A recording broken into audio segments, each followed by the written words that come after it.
generally does. I don't always have the patience when I'm there No, that's because I'm, different because yeah. they're it's a Irua. Like I get it, but like, do you find yourself you align with Kaplan? Well, I think that Kaplan is many things. I think it's a combination of many things that are gonna. Some of them are thinking that Netanyahu should go. That started way before 7th of October. And there are other causes that are kind of harping on it and kind of jumping on it from like the pro-Palestinians and all those. I don't think like stop the war, yada yada. I think that Bibi is not good for Israel, and I think that he should go. And I think that he is corrupt, but I do support the goals of the war. So the goals of the war. What about the administration of the war? I don't. What is the problem with the administration of the war? So I don't see I, it. I, I also support the goals of the war, meaning Hamas has to go and we have to return hostages, right? Right. Those are just goals. I think they're right and legitimate. It doesn't seem to me like that how the war has played out has led closer to those goals being accomplished. And in fact, it seems the opposite, right? Now you can say, right? Okay, we've got 200-ish hostages back, living and dead. So we're getting closer. You could say we've eliminated these and these Hamas leaders and this number of Hamas fighters. Fine. What's the cost that Israel's willing to bear, right? And when does it become too expensive? When does Israel become too isolated? I don't think it will happen. Like not that they will get isolated, that the cost will be like you always need to look at the alternative cost. And as long as the alternative cost is way higher, then the cost is something that we need to swallow. Even if it's like all this PR against us and all this hate against us, the other option is like they will obliterate us, they will genocide us as they want. Yeah, I guess What it's is the other option? not complex enough for me because I see it. On the one hand, I think it's quite straightforward. Everyone's goals are quite articulated, right? Both the Israeli government and Hamas. And I also think it's more complex than that, right? Like this whole thing about giving these Hamulas weapons, right? That's like a complexity that nobody in the diaspora of any kind would be able to understand about like how to what that's like in the Middle East. Nobody gets that. Do you think that is good or bad? I don't. I think I understand why Israel would see that as useful.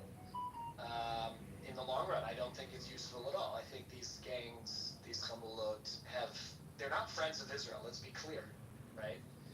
They're not friends of Israel. Everybody knows that. Even the government of Israel knows that, right?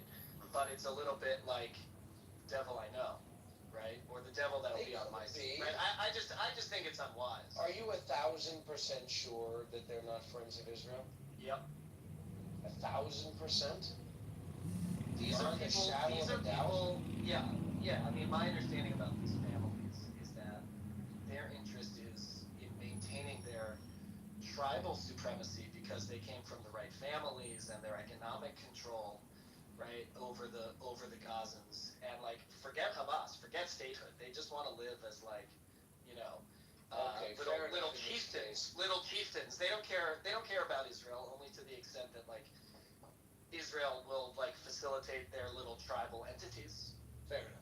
Do you think it's possible that there could be among the Gazans, among the Gazawi, is it possible that there could be a friend of Israel, like somebody who actually thinks, maybe life in Israel is not so bad, and maybe I'm willing to fight against Hamas in favor of Israel? I think it's unlikely that you're going to have people in Gaza fighting against Hamas because they like Israel. They're going to fight against Hamas for their own interests because they realize Hamas is bad for them. Right. And those I think are the voices that should be elevated and amplified. The normal Gazans on the street who are protesting and saying, Hamas, leave, you're bad for us, these are the people we should be supporting. Yeah, but they're not supporting us, obviously. But yes, you are correct. Right, for me, it doesn't matter if they're supporting us. I care, right? In other words, our interests are aligned in getting rid of Hamas, right? Hamas is bad for us, Hamas is bad for them. I think We can people in align the on West that issue. I think people in the West are looking at this and are expecting some kind of like a lab conditions, okay? And they don't understand the complexity of things. And not only they don't understand, they're not interested in the complexity because they see it as excuses. You bomb women and children. Then, like, the context doesn't matter. What Hamas is doing doesn't matter. Now, in many conversations, I think that Jews in America do accept the complexity of things. I'm sure, without listening to your conversation, if you're having such conversation, you do acknowledge the complexity. You do understand the Palestinian point of view, and you can bring the Israeli point of view, and you do understand the complexity. From the other side, the debate never judges the complexity. It's the complexity. It's always about like black and white, Palestinians victim, Israel bad, and it's like zero accountability, zero introspection, zero responsibility. And when we are taking accountability or responsibility, it's perceived by them as some kind of an admission of guilt. So they don't do this by themselves. This is why they, until now, for the last 20 months, they would never admit that Hamas fires their own people. They would say, show me proof, show me evidence, like they would fight you. They would kind of use it as a debate tool. It's dishonest. And it's like, it's not their own. Yeah. Yeah, but the point is that in the debates or in the conversations, I do see from our side, yes, people do acknowledge the complexity of things and do try to discuss it, what is called hasbara, which is to provide the context, to provide like more information. And from their side, including like from the Ivy League University, it's like it's very narrow-minded, very one-sided, very simple, very like black versus white, good versus evil, kind of like it's very dumb. It's the death of nuance, Daniel. And I don't know if you can admit it, but I'm waking up to it for the first time in my life.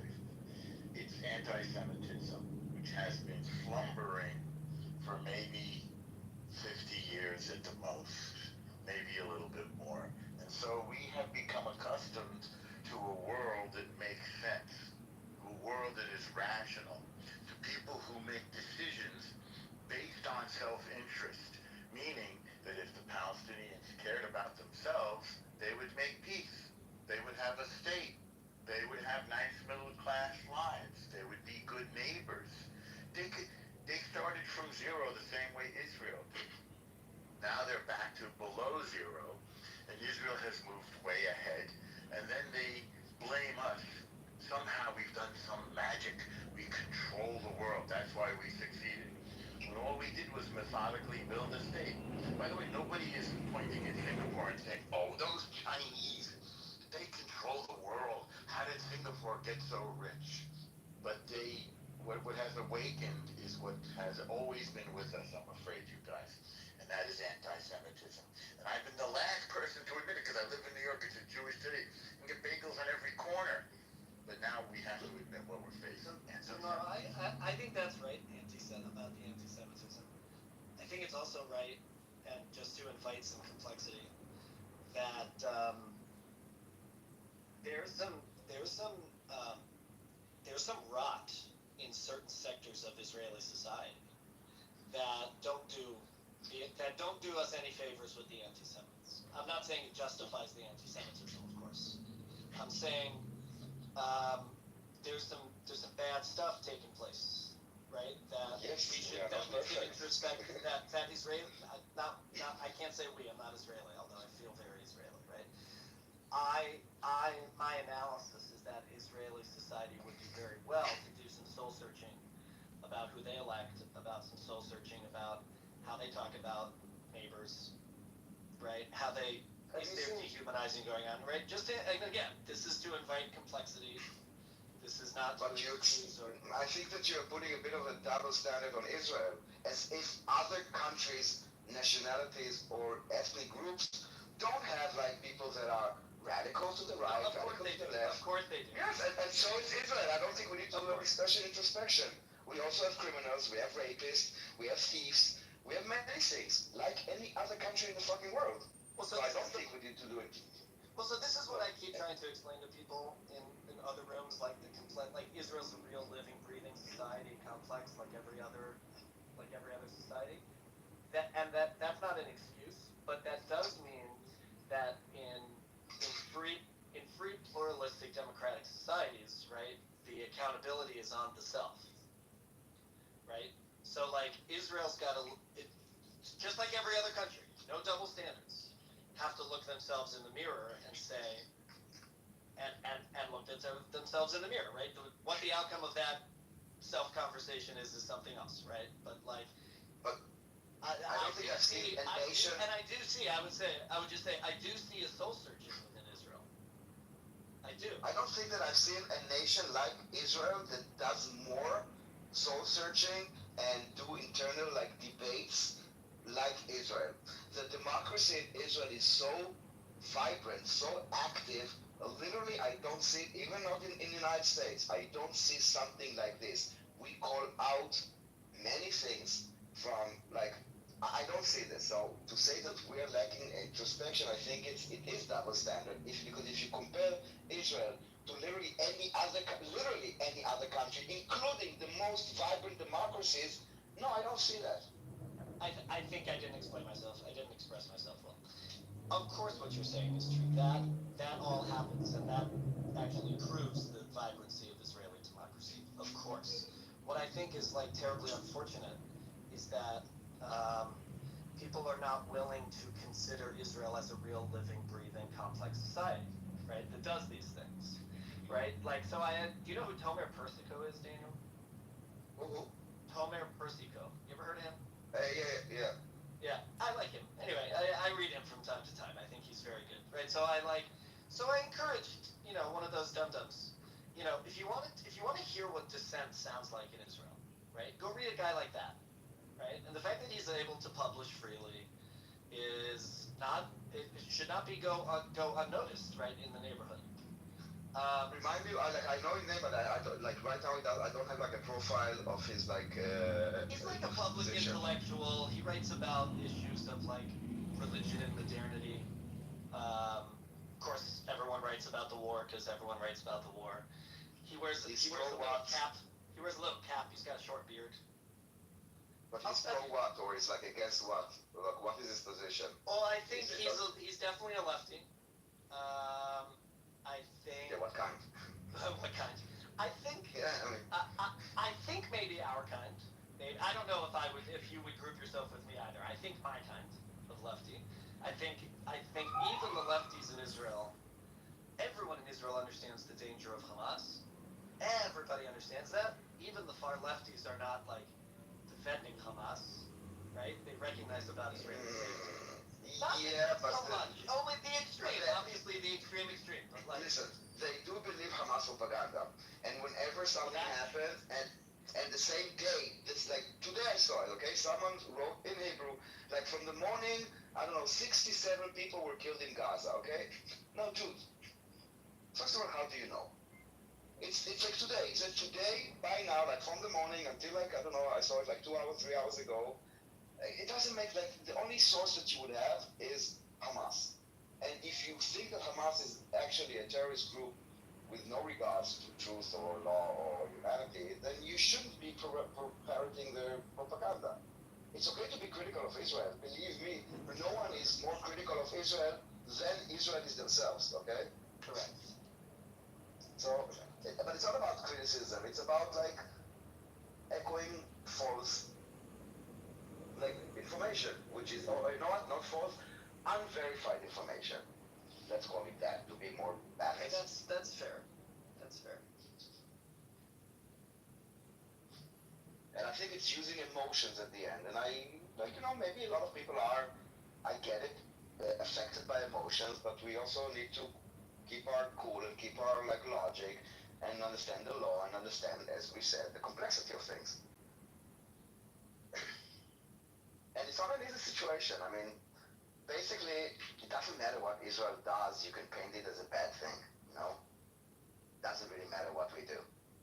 If Israel allows Qatar to give money to Gaza, then it's a bad thing because we are letting Qatar sponsor a terrorist organization.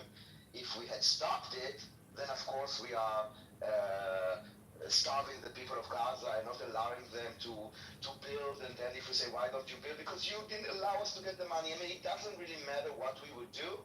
It's evil and bad. When we say you need to evacuate this place because we need to bomb it, then it's forcibly displacing them.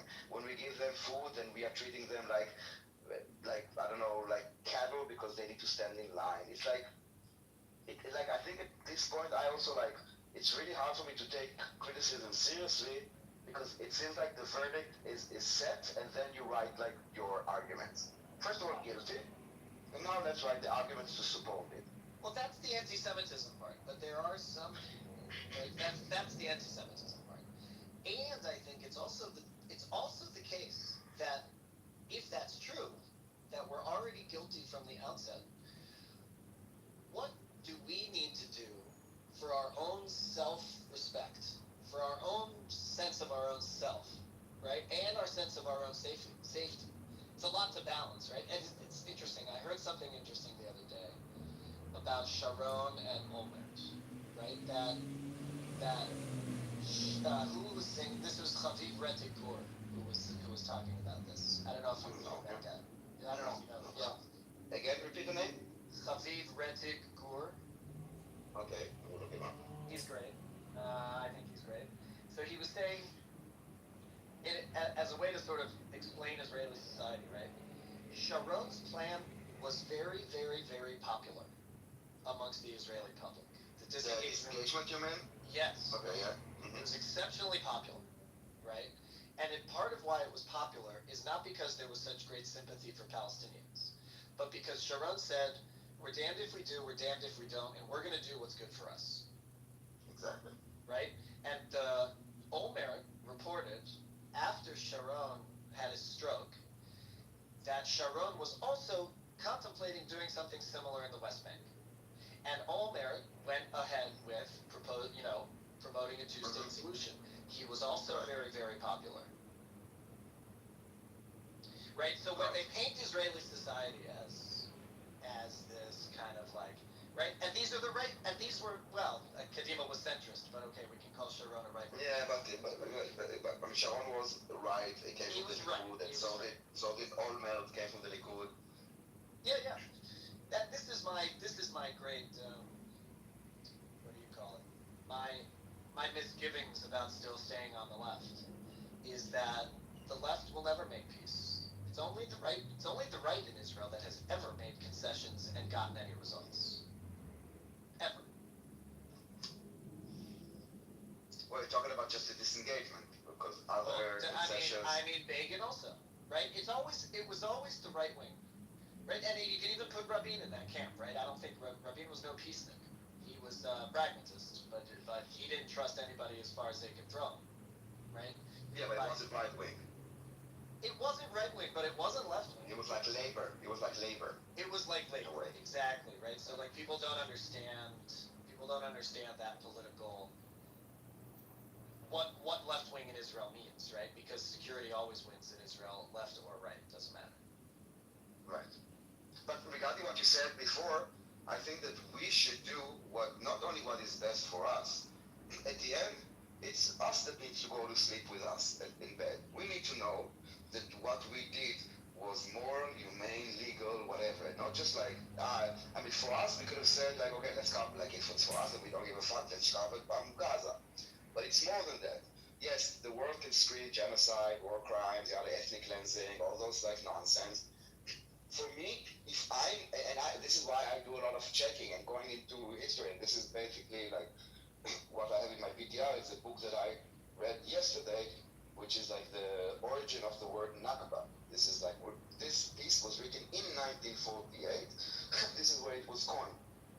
So I am challenging myself. I don't want to be on the wrong side. But every time I check, and I do try to be very, very critical, I don't see evidence to the stories that they're telling me. Actually, not only do I not see evidence to the stories, I see the opposite from their own people back at the time. Right. Right. Yeah, like I'm much less concerned these days with like litigating the history and who started it and I agree. basically like It's more for me. what's that? It's more for me. It's more for me to know, like, to have like a more clarity and to know that I'm not just being again brainwashed or like Right. consuming like whatever. Yeah. Yeah. No, I think that's good. More and more, I'm like framing it up for myself as like it's a little bit. It has all these elements of like a civil war, and not foreigners and natives, right? It's much more about like we're Well, us between us and Gaza. between all the people that live on the land. Well, it's not civil war because there are two people that are Israelis and those No, but that. you know what I mean. In other words, not the myth that we all live together so great, blah blah blah. Not that, but that basically there's two people that are indigenous to the land. Nobody's that's going anywhere, right? And so it's like it rhymes a little bit with like a civil war kind of a thing, more than like some force from the outside or just self defense or right. It's a little bit more than two enemies, right? Right, but one is stronger, and the other one is a bit genocidal.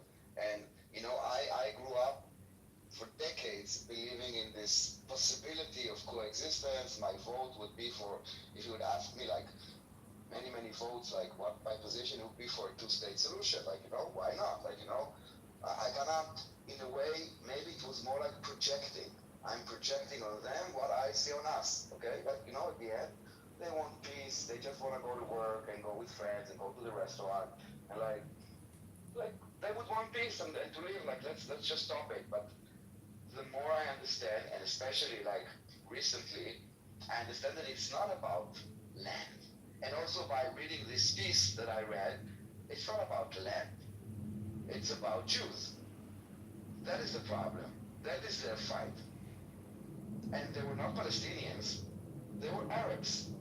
Same as they are in Jordan and Lebanon and Syria and Egypt.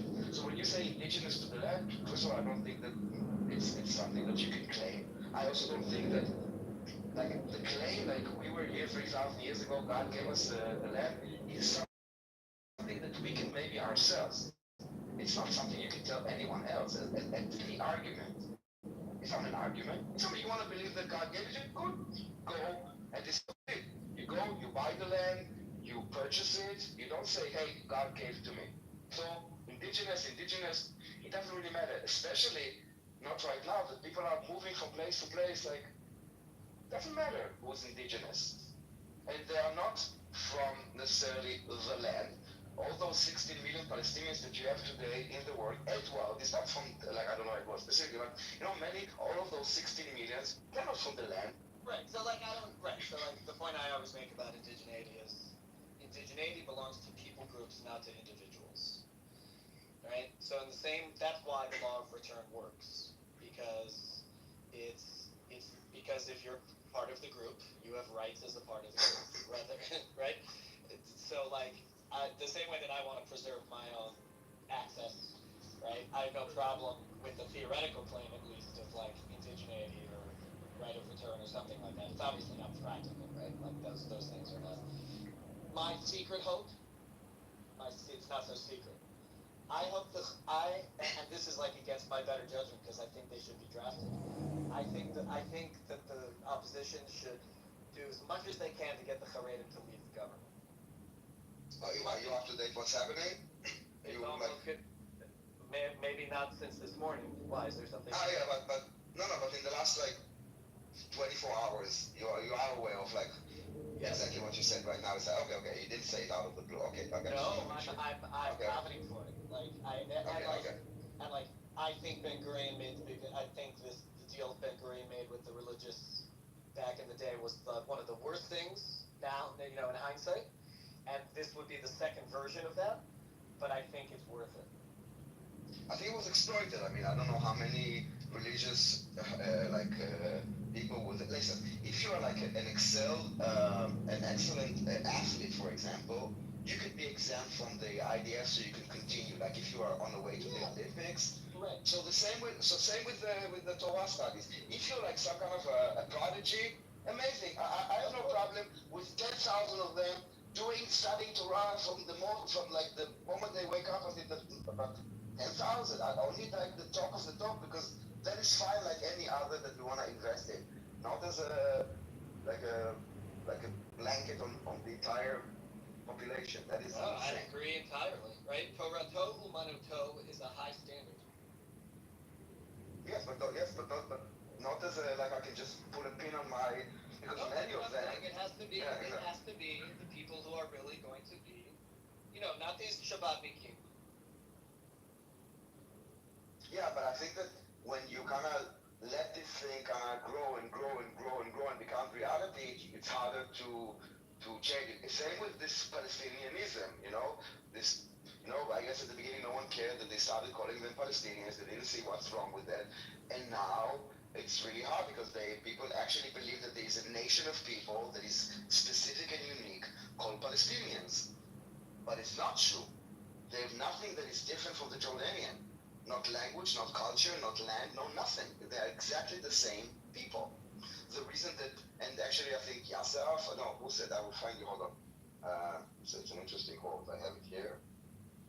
Does that actually matter now, though?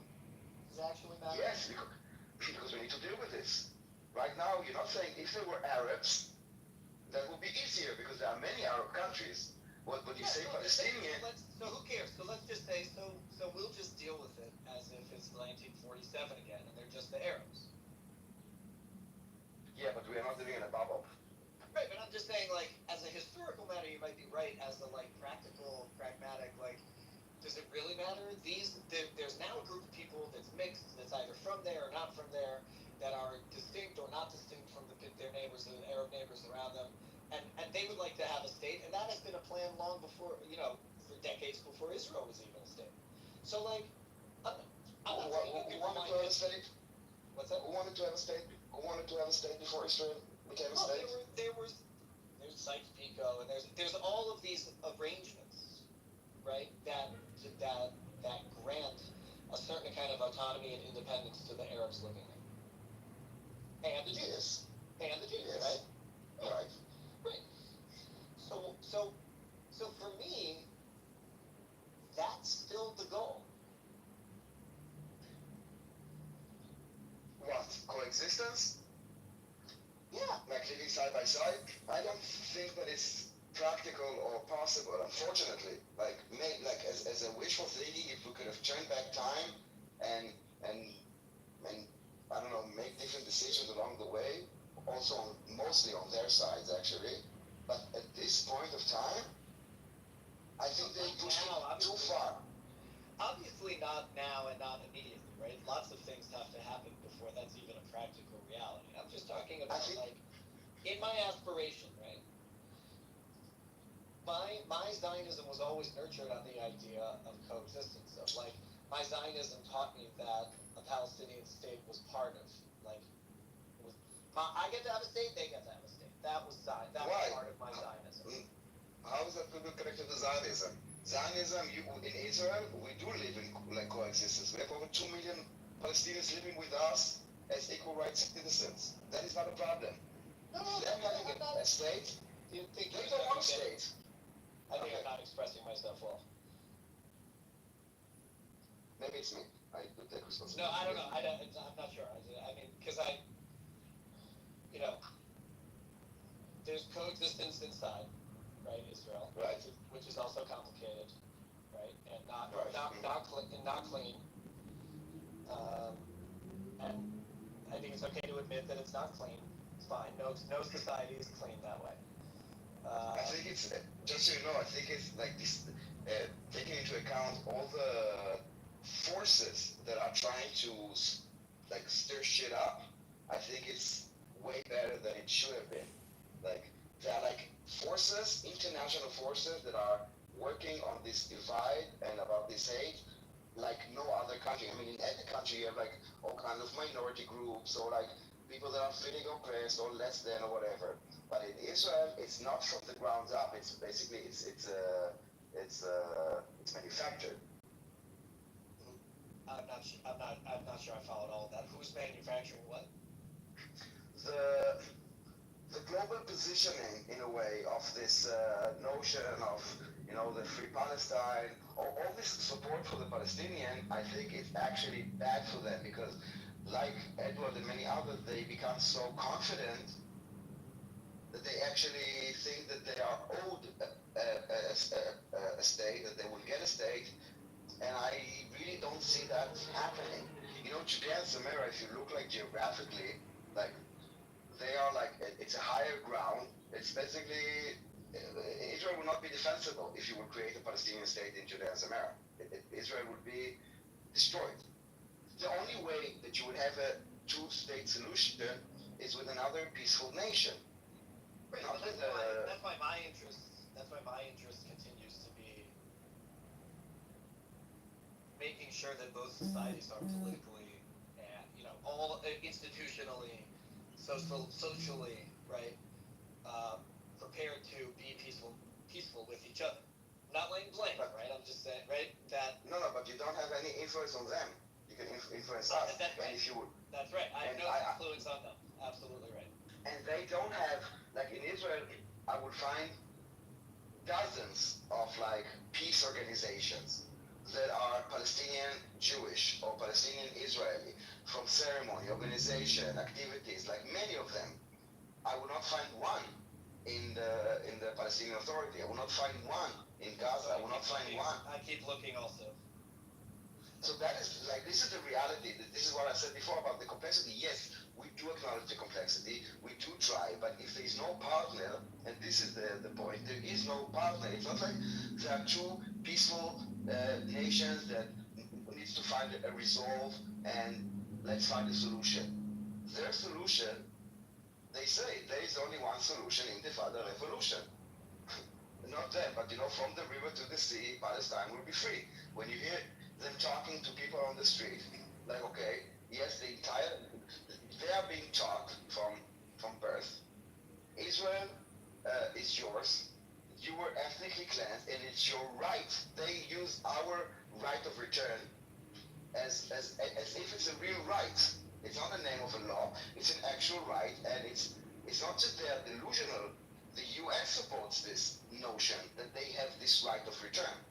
So they get kind of like this legitimacy stamp that our struggle is legitimate. Yeah, I mean, you're right. We have no influence on them, and I'm much more concerned. I've committed my professional life to the Jews, so like I'm much more concerned with us.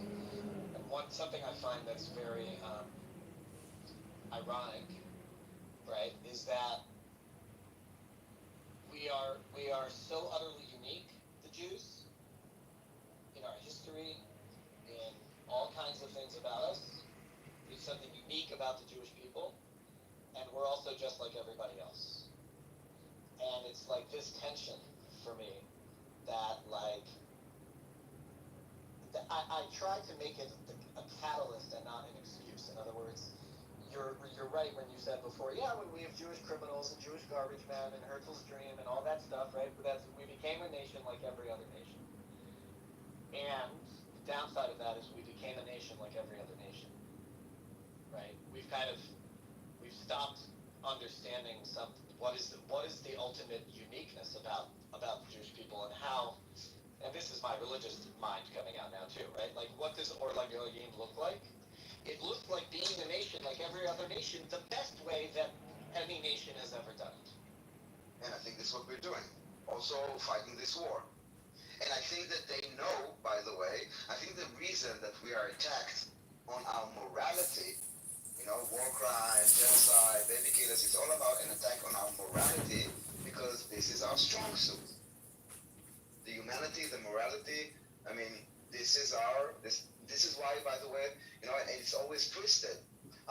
You were not able to kill Hamas, and it takes you too long, like all those things that we are, or like even when we are warning population, forcibly displacing them.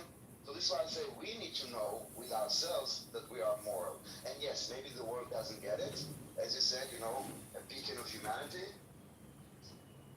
And maybe it will take time. Maybe people retrospectively will look at this and will understand and will kind of, I don't know, will fix their ways. Do you think what do you think about law? I mean, morality, ethics, virtue. I mean, when you're in contradiction to the law, so Uniform Code of Military Justice, there's two sets of laws, and these Free Pally, terrorist supporters are essentially playing one side of the fence and ignoring the other side of the fence, which is essentially the lawfare or the law of war. They never ever talk about law ever. Well, the law only applies to Israel. I mean, the humanitarian law, the law of armed conflict and all those, the Geneva Conventions and genocide prevention, it's about nations. I think that Caleb kind of said it before, it comes from the notion that governments or like the armies are set to protect their own people. They didn't take this, what is happening right now, that we are fighting this militia government that is also using their own population, that they, like usually you care if your people get hurt. They actually see it as a win. And those laws, and what do you do? Like with like breaking the law. I mean, Hamas breaks the law every single day. Every bullet that they fire, every rocket that they launch, every time that they step out without uniform, I don't need to list them because you guys know them. All of them are against the law. But who's being blamed for breaking the law, war crimes, baby killers? It's Israel. And I do think that law is important, of course. And I do think that law is on our side as well. I don't think that Israel broke the law. Yes, there could be mistakes. I don't think that any country is perfect. And obviously, when you have an army that is basically everyone, yes, as there are like rapists in our society and murderers in our society, there could be also soldiers that break the law. Definitely. And even commit war crimes, but it doesn't say that Israel commits war crimes. Same as you wouldn't say Israel raped someone. Well, when you and your family, like, if you go to these anti-Benjamin Netanyahu protests, I mean, look what's on the other side of the fence. I mean, you're talking about, like, total evil. I mean, if you watch any of those Yahya Sinwar speeches, where he's foaming at the mouth, holding up a baby with an AK-47, like, you're talking about you need somebody with maybe the political and the ruthlessness of, you could say, top tier politics to counteract those types of politics. Like, I'm just saying, like, I don't, it's always so one-sided when you go to a protest. It's like, if you could be instantly transported over there, you'd be like, oh, I'd be protesting here too. But unfortunately, I can only protest here. I'm not sure that I followed you. Meaning that, like, even prior to October 7th, there was this whole judicial Supreme Court, protest, Right. situation happening on Clown House as well, just never-ending conversations about the Supreme Court. And then real priorities take effect. So what I'm saying is, like, if you think Benjamin Netanyahu is corrupt and part of, like, a fascist regime, I mean, it's yin and yang. Like, you need the opposite of your enemy to counteract and balance and create an equilibrium. The balance is there. Like, Netanyahu is that balancing agent or the catalyst for creating balance. Palestinian Hamas Islamic terrorist extremism. No, I think it's mixing two things. Like, I think that most of the people that are demonstrating against Bibi Netanyahu, it has nothing to do with the Palestinians, it has nothing to do with Hamas. It's about him and the way that he's kind of taking down the level of our parliament and our government. I mean, look at the people that he surrounded himself with in the Likud party, that used to be a very respected party with a lot of, like, very respected people. Now you have Bibi Netanyahu and a bunch of nobodies because he doesn't want to have a competition, which at the end affects us because those people are ministers and they are like incompetent. I think that we want to. I think, Daniel, I think you should pause for one moment. The reality, I go to Israel all the time. The reality is, in my opinion, Daniel, and I'll be very brief, when Israel was founded, it was dominated by Ashkenazi people, and there is evidence that the Ashkenazi people persecuted the Mizrahi people. And I would interpret Netanyahu's rule as rule by the Mizrahi. The overwhelming majority of Ashkenazi people, especially educated Ashkenazi people, and they hate him because he's very similar to Trump. He represents the uneducated class. And so when Americans see protests against Netanyahu, they need to understand it's a racial protest. It's not, everyone in Israel is unified in terms of fighting the Palestinians. The war over Netanyahu is really a war between the educated, snobby Ashkenazi and the working class Sephardic Mizrahi people. I'm done speaking. If you disagree in any way, you can criticize me. I will not criticize you, but I do disagree with you. I think this racial thing is nonsense. Me living in Israel, the first time that I even knew that there is something called Mizrahi or Sfaradi is like in my 30s, and and then I was like, okay, who was in my class? Okay, I had some people that were like darker, people that were whiter. It was a non-issue. It's not an issue. When I hired people to work for me, no one cares. And you talk about him being like the representative of the oppressed. He's he's an Ashkenazi living in Caesarea, multi-millionaire, owning 3 houses. He's actually exploiting and promoting this divide that does not exist. Because this is something that happened maybe at the beginning of Israel, because there were like people coming from different places. Some are more educated, some are less, and there was like different accents and different like education level. But now, 2024, 5, they're like, everybody's mixed. Ashkenazi is marrying a Moroccan, a Yemenite is marrying a Polish, and their children, what are they? It doesn't exist anymore. It just kind of keeps on like harping. And you know what? If that is the case, that it's about like helping the poor Mizrahim, why doesn't it do anything? Like to help the peripheral cities? Like nothing. It's just, it's another reason why he should go, because he's promoting this and exploiting this. It's not about solving it. It's not about bringing a cure. It's basically propagating it. It's he created this. I agree in part. I mean, what you're pointing out, Kitover, the phenomenon of Mizrahi and Sephardim voting being the largest Likud voting bloc. We could inquire about that and say, like, why is that happening? What is attractive about the Likud party platform and Netanyahu to this part of the population? Now, that would be a fascinating question. I don't know if there's like polling on that or anything like that, but that would be interesting. That would be interesting to try to figure out. Which leads me to another like observation about Israeli society, which is most of it is Sephardi Mizrahi, population-wise, amongst the Jews, and then if you add in the Arabs, right, so then you're overwhelmingly sort of like the political culture that people come with is a Middle Eastern political culture. And the minority political culture is actually the West. Now that's something telling about what's going on inside, internal to Israeli society and Israeli politics. In part, you have this, right? I think in part you have a bit of a clash between Middle Eastern style politics and Western style politics, and they're trying to figure it out.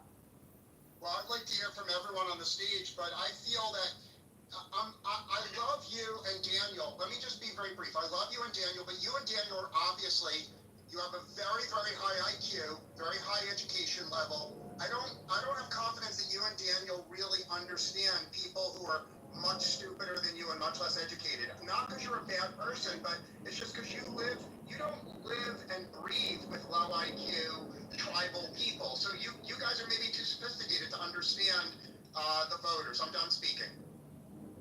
You know, when the Likud party that has a majority like Mizrahi voters, when they had like David Levy, you know who David Levy? He was like someone coming from where was it?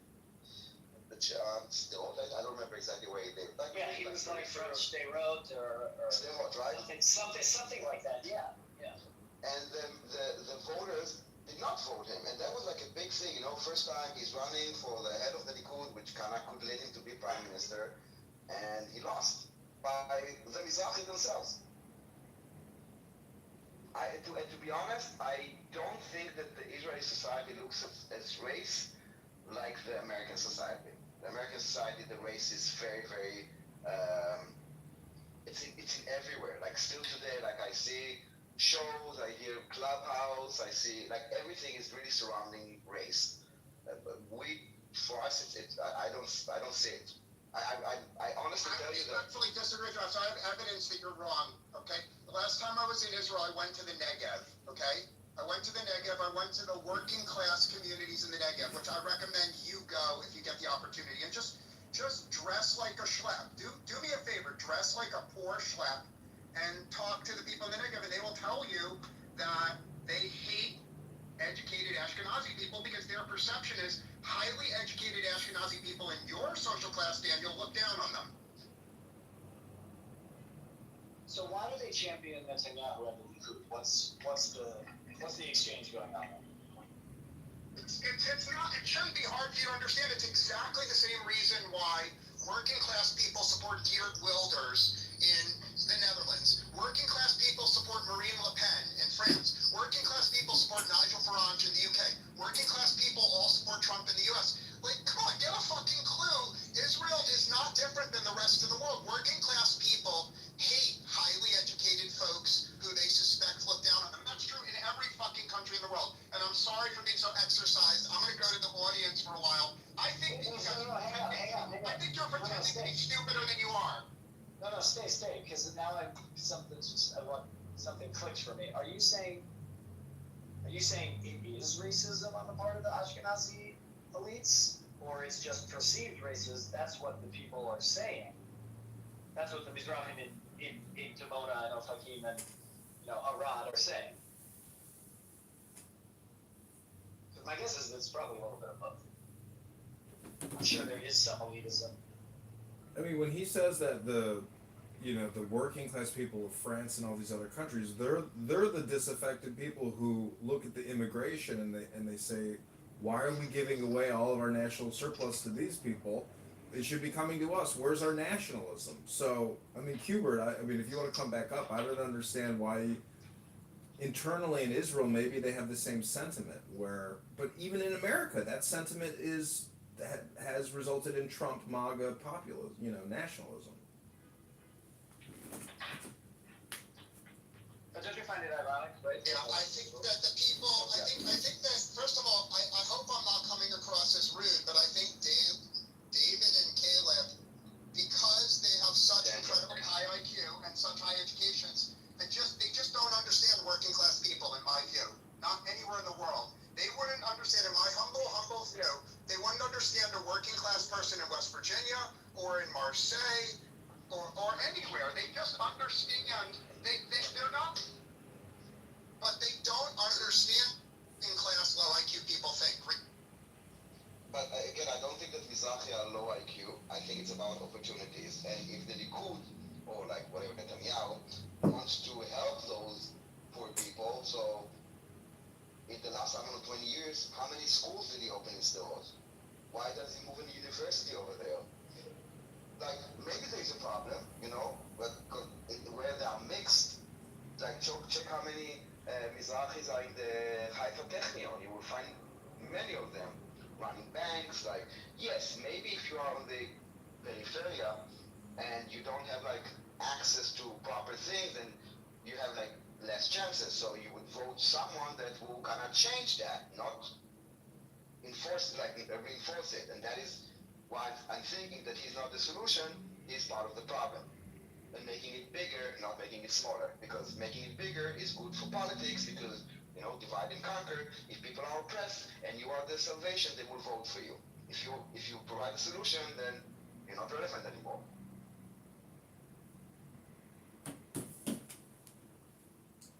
Hubert, I don't understand. Why don't you think Daniel and Caleb can sympathize with working class people that don't have higher education?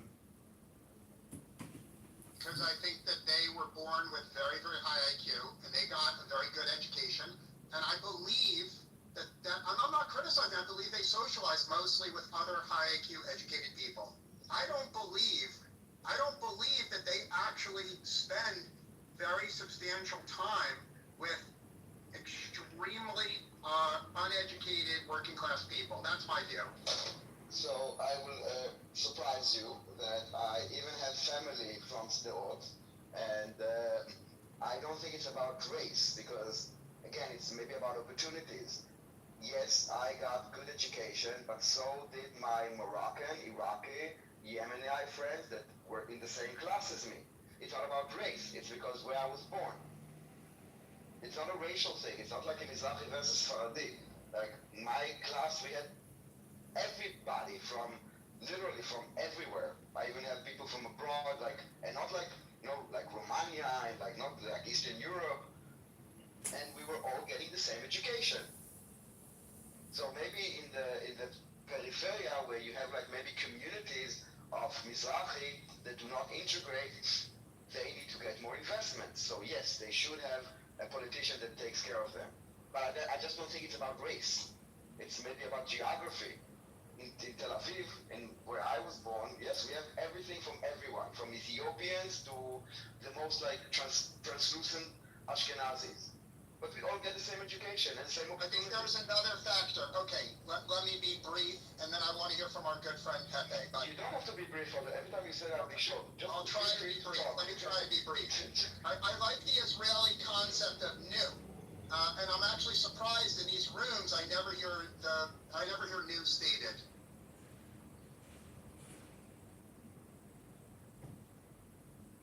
You saying new? Yeah, I'm not sure what you meant. No. What do you mean new? New is a Hebrew, hold on, new is a Hebrew word. There's no English translation. What new means is, yes, I agree with what you're saying, but you're taking too long to say it, so speed it the fuck up. That's the way it's used in Hebrew. It's had many uses. Yes. We're gonna find out very soon. I'm asking you, do you think I'm accurately describing the way Israelis use new, or do you think I'm lying? Yeah, first of all, it's new, not new, like new and new. And we have, you can use it in a few ways, but a lot of time you're right. We're gonna conquer Israel. Fuck the Jews. We're gonna conquer all of Israel. Fuck the Jews. We're gonna conquer you all like Saladin did, but this time we're gonna do massacres. Fuck the Okay. It's about like hurrying people up, like like. Yeah, why, I'm not trying to be an asshole. I have an honest question. Why the fuck do I never hear that word on Clubhouse? Because that's the word, that could be the best Israeli contribution to Clubhouse is getting that word in circulation. Because we don't speak Hebrew, I guess, here. I didn't notice it, the new. Did I say new here before? Or did I tell you no? No, to the best of my knowledge, I am the only person in the fucking history of Clubhouse that has ever used it on Clubhouse. I am the newest and the onlyest one. Can I tell you something, Hubert? And here's I think the reason why it's not being used. And I don't say this with any joy or glee or patting myself on the back or anything like that. Most of the Jews here who are still here wouldn't understand it. That's true. That's why my favorite person on Clubhouse is Pepe, because Pepe speaks the truth. Pepe doesn't give a fuck about offending people. I've seen Pepe go into rooms and speak the truth, and by speaking the truth, he offends every single race, every political group, and every religion on Clubhouse. I don't know if anyone as fearless as Pepe, respectfully. Yeah, but Pepe has wasted a lot of time on this app, and Hold on, let Pepe respond. Let Pepe respond. Well, the things, yeah, well, you know the rooms I used to make. I don't really have, like, how do I put it? I'm not like an advertising friendly person. I don't really, I guess I was wasting my time. I mean, I don't know.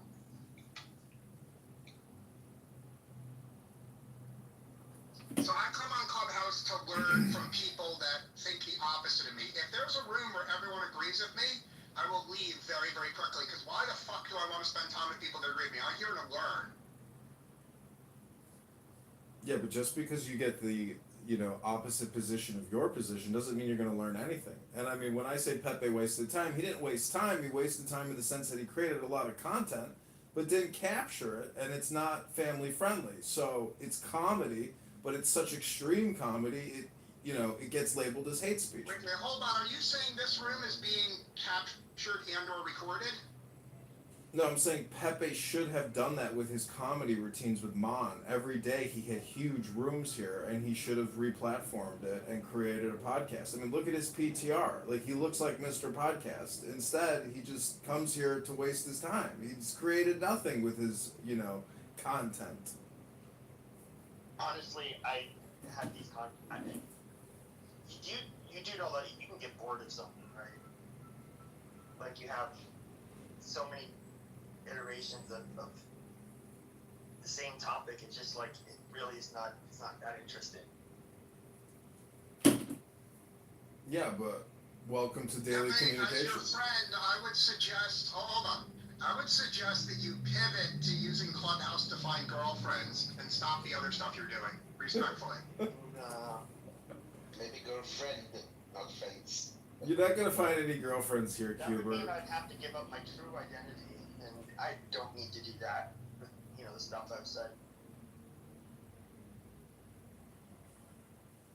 I took a chick out on a date the other day to my boat and to lunch, and she's a Free Palestine person who believes that the largest genocide in human history is being live streamed for all the world to see. And I'm like, so young, so beautiful, but Yeah, I just wanted to ask, is she beautiful at least? Because obviously yeah, she's beautiful because she's young, 23, 24, 25, but just highly politicized, highly polarized, and really it's her mental health is, being fried.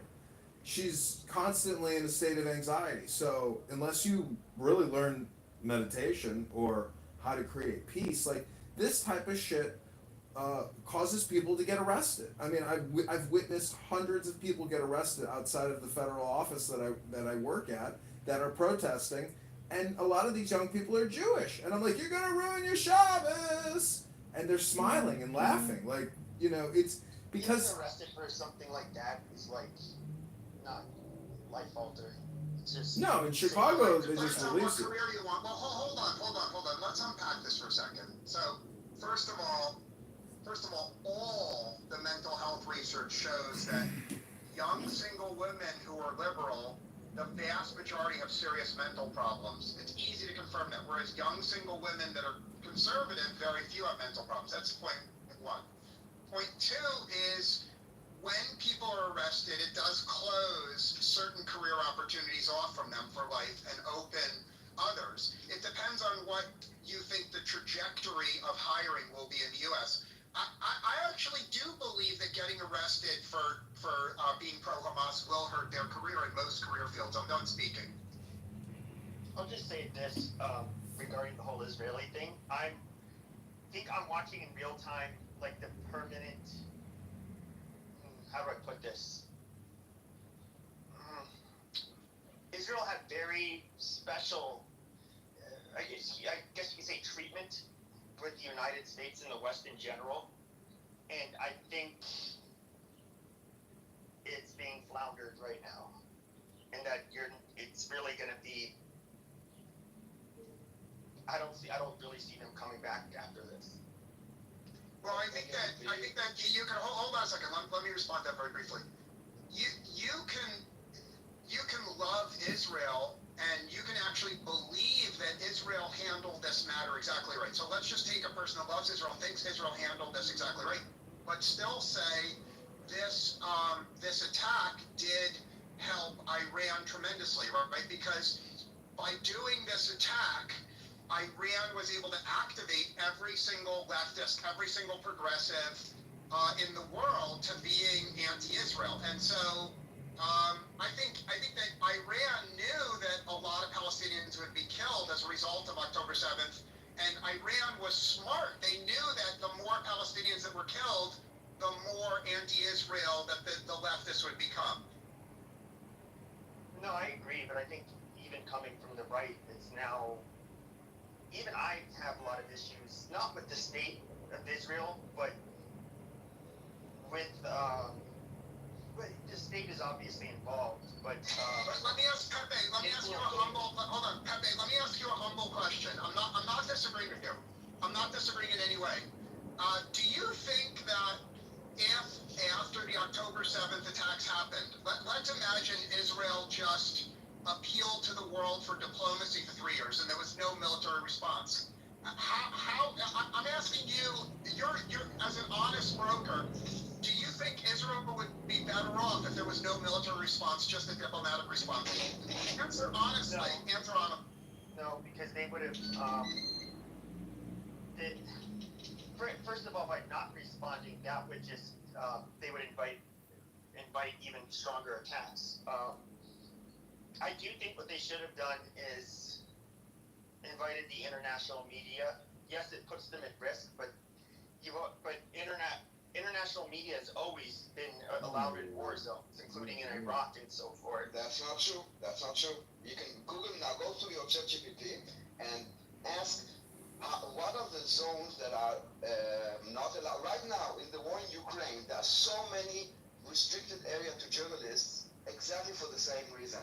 The thing that you are saying is what everybody is saying because of lack of knowledge. You are always, and this is the exact level standard, is to tell Israel is doing something, ignoring that it's happening everywhere all the time, and kind of either pretending or just being like not knowledgeable that it does happen. One second. Let me finish, please. And the fact is that if the journalists that went into Lebanon, for example, they said that they were extorted by threatening their colleagues that if they would report anything bad, something would happen to their colleagues. And the last point is that if any of those people will be killed, doesn't matter by who or by what, Israel will be blamed. So I don't understand why they're allowed this. Andrew, let me respond. I want to take this in another direction, and if you don't like what I'm saying, please kick me out of the room, okay? My direction is, if I was in charge of Israel, I would have done something neither of you suggested. If I was in charge of Israel on October 8th, why don't you let me finish? What? If you don't kick him out of this, if you don't kick him out of the room, Amos, hold on 1 second.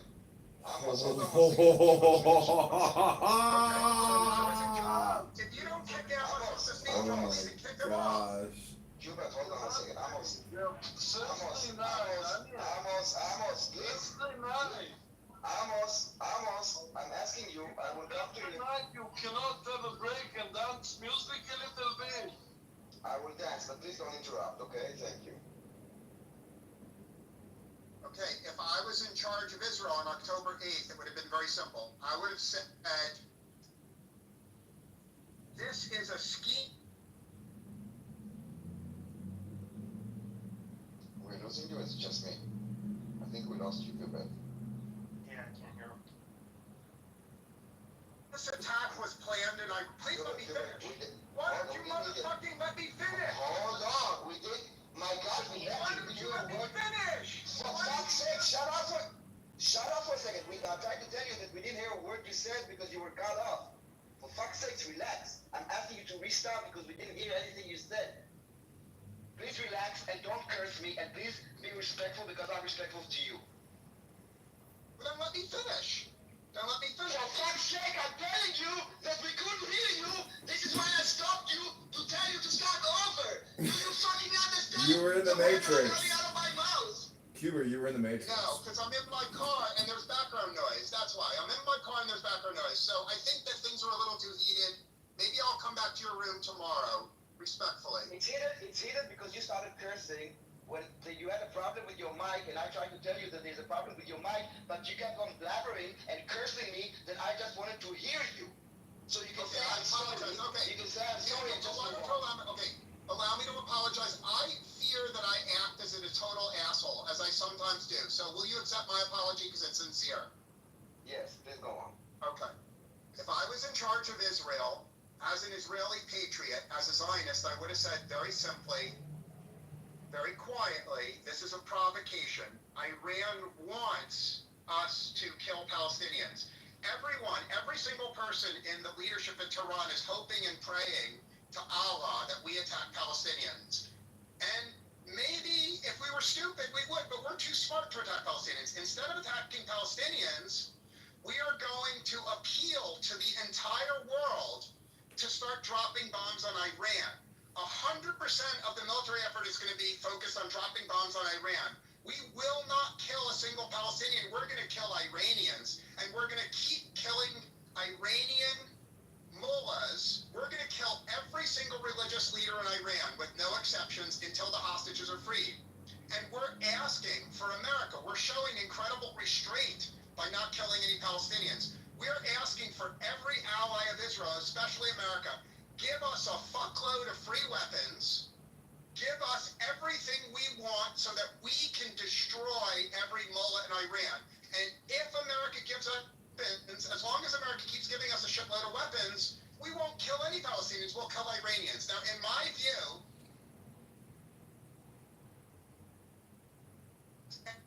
ever suggested this. No Zionist has suggested it. No anti-Semite. No one. Okay, no one except me is suggesting that the war should have been against Iran. The war should not have been in Gaza. It should have been against Iran. I want to hear brutal criticism of my humble view. I don't think that the world was left. We welcome. How y'all guys doing today? One second. What was the name of the defense minister when the war started? Daniel. Yoav Gallant. Yeah, Yoav Gallant suggested exactly that. So you're not the first one to bring it up. He suggested it in the war room. He said we should ignore the cells and go full-fledged, destroy Hezbollah, the already were set up, and go after Iran. And then when that's done, go into Gaza. They already did that already. So what are you talking about? He said this on October 8th. Iran already got hit. What other people that got hit? Jordan don't got hit. What are you talking Jordan? Jordan was 1967 was not. Jordan Graham got hit 6 months ago. What are you talking about? Jordan got hit. Iran got hit. Afghanistan got hit. By who? By who? By who? By the U.S. and the Israelis. Okay. When did Israel attack Jordan? When Jordan said they were part of that terrorist group. What's the name of that group? They never said it. Jordan is a state, you understand it? They're not part of any terrorist group. No, yeah, but they got hit. Jordan tried to play. Jordan got blockaded by America. So we blockaded Jordan. What? What are you talking about? Jordan got blockaded by America.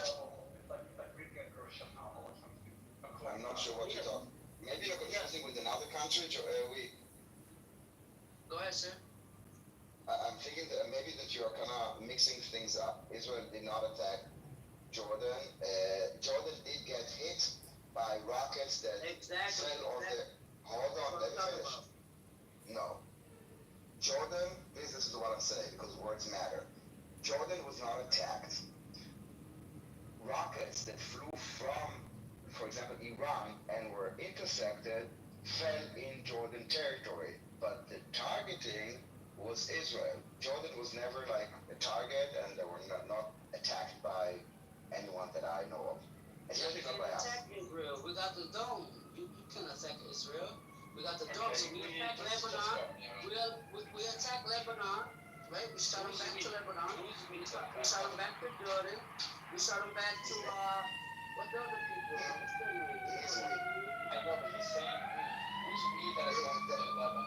That's his name. That's his name. So anyway, I speak left, but he said no one suggested taking the war to Iran. Yoav Gallant did exactly that, and he did it on October 8th. And how do you tell the world that why, like, again, I think that it's a bit naive to say that they cannot twist it against Israel regardless. Like, regardless what we do. That's why Netanyahu shut it down, because he's a politician, although Yoav Gallant is probably a better warrior. And he also, not only that, what do you do with the reservists, 3,000 reservists that are ready to go to war? Israel is surrounded by enemies on all sides. What do you do with 350,000 reservists that are ready to go into Gaza and now tell them, no, stuff. Y'all can't do nothing in Gaza. And what about and attacking Iran? First of all, Hamas is not a proxy of Iran, okay? We already attacked. Are you okay? Are you okay? Yes, sir. I'm sorry. Go ahead. Like every time that someone speaks, you speak over them. You want to speak, I will let you speak. Go ahead and speak. But you speak while other people are speaking. It's really hard to listen. I apologize. Go ahead, speak. No, go ahead. I apologize. Okay. Say things that are remotely like connected to reality. A little bit. And again, we need the hostages. Hamas is not a proxy of Iran. Iran can be attacked, and they will tell Hamas release the hostages. Hamas has their own ideology. It will not. I don't see how Iran can force Hamas to do anything. But that's what you got it, Daniel, wrong. That there's no difference. You guys are all the enemy. It doesn't matter what you want to call it. It does not matter. Lebanon has been attacked. If you want to call them Hezbollah, they've been attacked. Iran has been attacked. Even to Afghanistan. No, Lebanon was not attacked. Lebanon attacked and then got retaliation. But exactly. So they attacked and nothing hit us. A couple missiles hit us because we got the dome. A couple missiles hit us and we fucked y'all up. So what are you talking after that, Daniel? What did you ask again? Y'all attacked and we fucked y'all up. What did you do after that? We continue attacking until the threat is gone. That is the concept. And we kept fucking you up. And y'all still getting fucked up. We still got the Iron Dome, and you cannot attack us. Who is you and who is we? I'm not sure that I'm. Yes. I'm an American. I'm for Israel. Okay, so and who is you? And who's you? I mean, honestly, how long do you want to have a conversation with somebody who's incoherent? Well, then I wouldn't come to Clubhouse.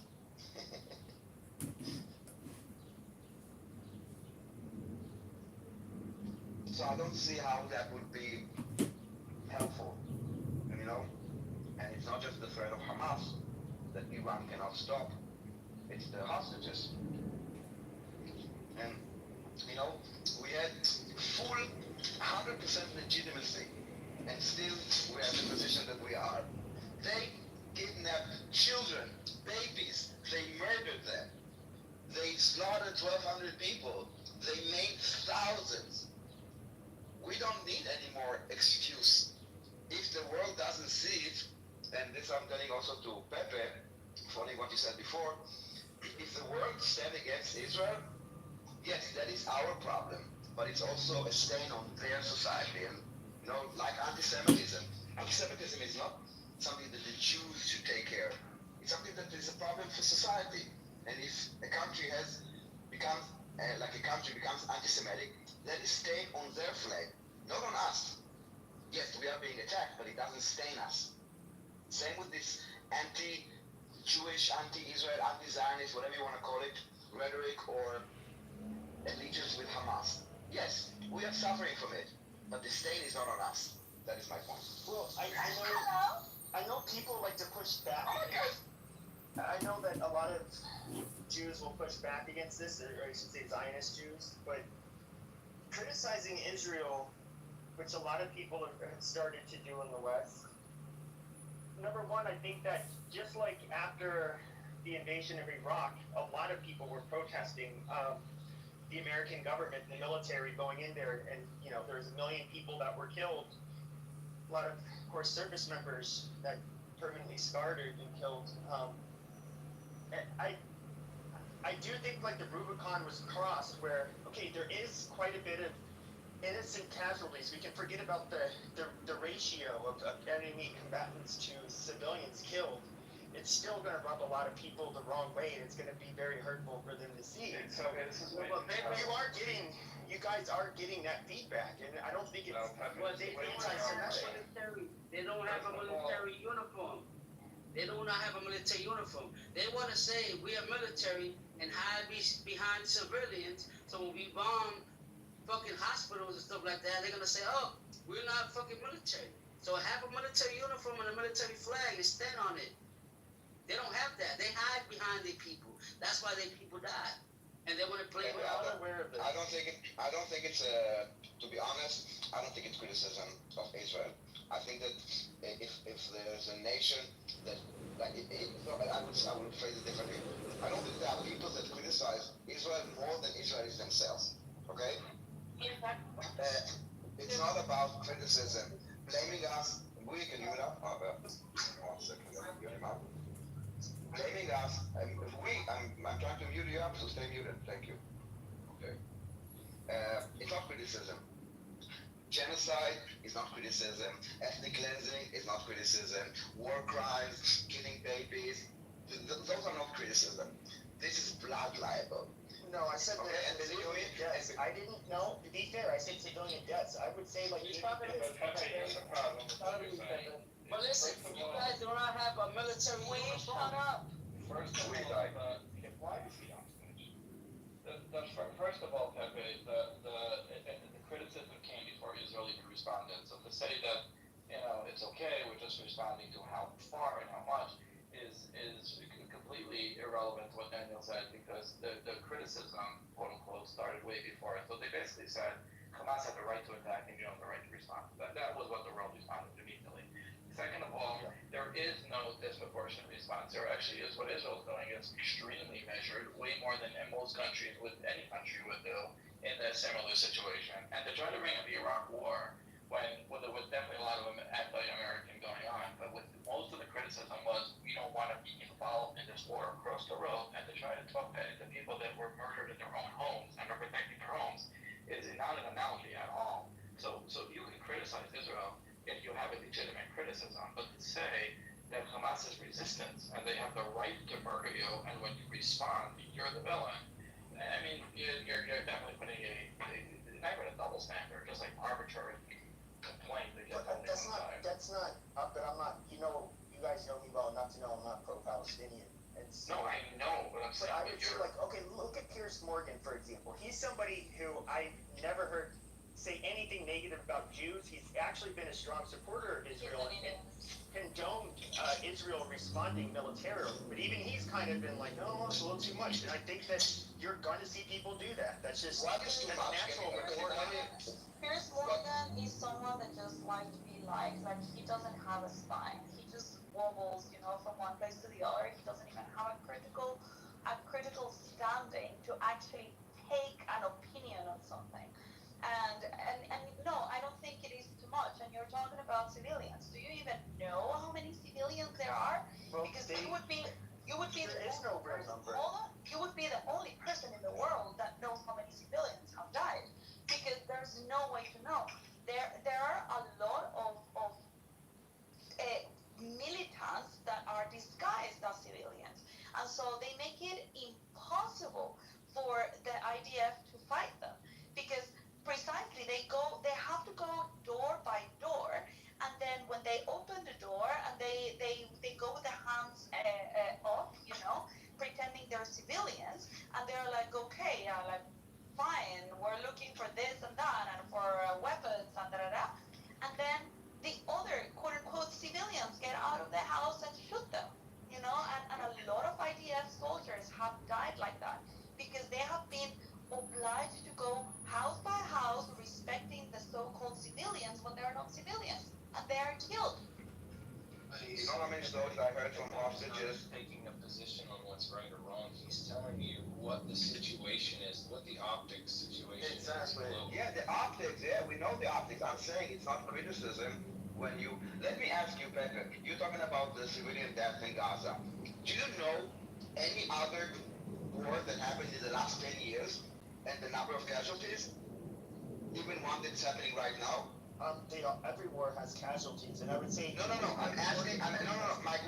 My question is, do you know the number of any war in the last 10 years, including ones that are happening right now? Give me a number. Well, there's the one that's currently like a civil war in Myanmar. What is the number? Sudan. I don't know. No. So my point is, there are wars going on everywhere, including now Ukraine. You don't know the numbers, okay? There's hyper focus on Israel. It's not about criticism. It's about double standards. Why do you think that is? You tell me. Yeah, there's a real reason for this. I think Israel is kind of seen as being more or less one of us, like in terms of countries in the West. We're countries that are highly involved with Israel. Our societies are very similar. I'm sure there's differences, but very similar. So we kind of are we focus on what happens to people like ourselves in countries that we're connected with, civilizations like our own, far more than South Sudan. How many people do you know from South Sudan? And what the fuck do they even eat there? I don't know. What about Ukraine? How many people? I'm sure you know care about Ukraine. Yeah, exactly. But how many people died in Ukraine? How many civilians died in Ukraine? Is it 100,000? Is it 500? Do you even have a ballpark? Do you hear about it in the news? Like daily reports about hospitals being bombed and journalists not allowed to go in? No, you don't hear about it, so you think it doesn't exist. They hyper focus on Israel. No, you don't know because no one tells you about this. But you hear about the updates all the time. What are you talking about? So tell me, how many casualties are in Ukraine? Give me a ballpark. Oh, is it 100,000? Is it 300? Is it 500? I heard it's like when it comes to fighting forces, it's approaching 1 million for the Russians. Civilians. Civilians? I don't know. I mean, I'm sure it's tens of thousands. But here's the thing, though. If I say Putin is a murderer, he's a thug, and he's fucking the place up and killing civilians, I'm not going to get much pushback from that. So it's not really that controversial. I don't know. Ukraine just did a massive attack deep within Russia, and they got pushback from people claiming that it was escalation. And then Trump tweeted out, or social account, whatever, that it was badass and like the best thing he ever did. But they're definitely pushback. Yeah, people fight. There's a lot of weird things going on where I think there's foreign involvement online. I think it's also taking place at the Israel war. So you're saying that basically, are there Russians on U.S. campuses that can't get the class because they're being blamed for the Russian aggression, or vice versa? Are there Ukrainians that are being blamed? Like, are there like marches in support of one side or the other that are getting firebombed, and then when the person gets deported, they're like, no, you can't do it, you can't deport that person. So what are we even talking about? Like, what is I don't know. I think once again, you guys are fashionable to hate and say like Israel sucks, to deny your history, your existence, to delegitimize it. Because you guys are they look at you as a bunch of white colonizers, just like they look at white people in the West. There's a double standard. And so, when they see, there are states where white people couldn't go to my point is, you are proving my point. It's not a criticism, it's brainwash, it's education, it's blood libels. I cannot, like when you say majority whites, it's completely wrong. It's completely wrong. I know, but that's not how they look at it. I understand, but this is the problem. And you need to understand why there's such a twisted perception of Israel. And it's not because of us. There are forces that are brainwashing people. And this is why I said the stain is not on us. It's on you, on your education system, on your moral values, on your whatever, not on us. The fact that you are letting your society be corrupted with lies, fabrication, blood libels, and all that, that is a you problem. Yes, we pay the price, but you will pay the price as well, because it's a moral collapse of your society, not ours. Well, hold on, Pepe. I've listened patiently for 20 minutes. I think you should yield the mic for a second, respectfully. Okay. So, this conversation is tired. The people have been arguing the morality and the ethics of Israel's response for years and years. It's a tired conversation. I'm asking both of you to let me speak for 1 second to change the lens, okay? Because I believe that Israel's response was 100% morally right, 100% morally right, but it was still a retarded response. And the problem in this room is we have some people saying Israel's response is moral and some people saying it's immoral, but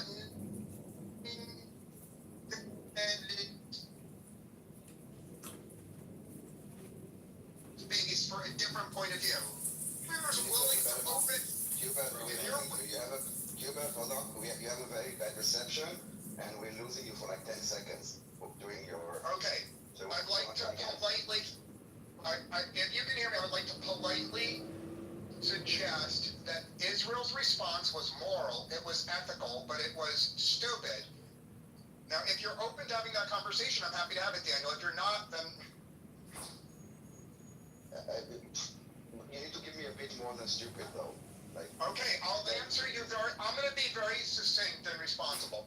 In America, Osama bin Laden was living in a cave, and he did September 11th. When he did September 11th, he was praying. He was praying that America would be stupid enough to respond by invading Afghanistan. Now, that's very important you understand that, Daniel. By invading Afghanistan, America did exactly what Osama bin Laden wanted. Our entire nation, every single person in America, did the most retarded thing possible, and we did exactly what Osama wanted, and shame on one in America who supported the invasion of Afghanistan. I'm trying to make that same analogy in Israel. When Iran planned this attack, Iran wanted Israel to invade Gaza. Wanted it. They knew Israel would invade Gaza. Please let me finish. The Iranians were smart enough to know that when Israel invaded Gaza, all the retarded leftists in America and around the world, the female leftist retards, millions of them, all over the world would come to hate Israel. And you know something? The Iranians were correct. And Israel responded exactly the way Iran to make this. You're so. We are losing you again, Gilbert. We are losing you. Defending. Oh, Gilbert, Israel did. We are losing you. We lost you. Please consider my point of view. No, I heard like until the last 10 seconds. I tell you where I think that you are wrong in your analogy. Afghanistan, okay, where are you? Oh, you left. Okay, so I will tell you where I think he's wrong in his analogy. Gaza is 10 meters away, not thousands of miles away. Hamas is a threat. I don't think Osama bin Laden was an active, yes, he attacked the United States, but once they attacked, it was more like in a way, a revenge. It wasn't that it was an active threat, this dude. And the last thing is that Hamas took hostages. So all those three differences makes it a huge difference. An active threat on our borders with hostages is not like, oh, we were attacked and we can respond today, in a week, in 6 months, or not. That was a decision the United States had. We don't have the same decision. So I don't see the resemblance in those cases. So why don't you have the same? Why don't you have that? Why do you feel like you don't have that same privilege? Why do you feel like that, Daniel? Well, I didn't say anything like this. Yes, you did. I said. Go ahead. He said that he thinks that it's stupid because Osama bin Laden wanted Afghanistan to be attacked, and the United States did it, and it was stupid on their behalf. I'm saying the United States had a choice that Israel does not. Afghanistan is thousands of miles away. Israel is with us, so you're wrong with that. Israel is with America. Israel has always been with America. Dude, listen, you either join the conversation or not. I'm not sure what you're doing, and I'm not sure if you're drunk or if you're high or what's going on. Wait, let me respond to what Hubert said. Just wait. I think he has a point in the sense that, like, you're both right, right? That they wanted destruction. They wanted, right? It was a we. You can say we fell for it, right? That doesn't mean that there was also not a choice. Who fell for it? We. No, I just wanted confirmation. Who fell for it? America fell for it? No, That's what some people on the stage that are retarded. I would humbly ask the moderators. I'm going to be brief. I would humbly ask the moderators to kick retards off the stage. I'm in the room. I'm done speaking.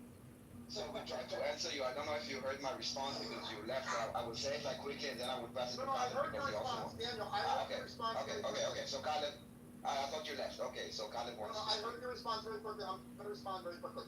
You are 100% correct. Israel had more justification for invading Gaza. In fact, there were compelling reasons. In fact, most smart people would say that America should have avoided invading Afghanistan.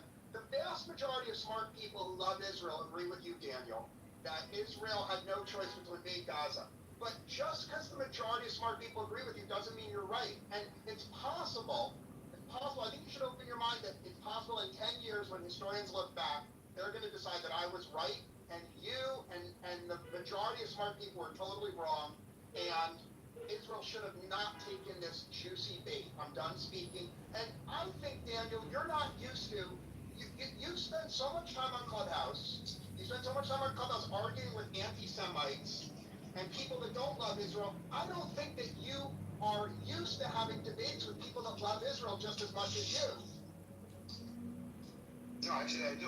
Most of my life I had debates with only people that love Israel. As I said, Israel is a very vibrant society that we have a lot of debates. It's left and right and like religious and secular. We have many, many debates. It's like until 7th October, it was mostly internal.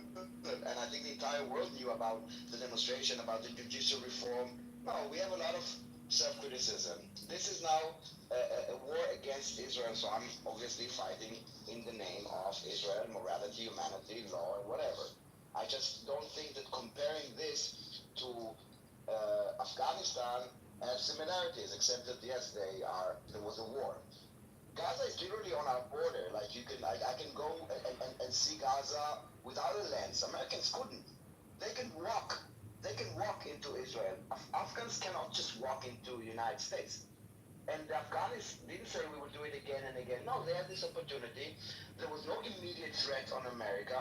There was an immediate threat on Israel because a day later there was an attack from Hezbollah, and then Houthis started, and we have hostages.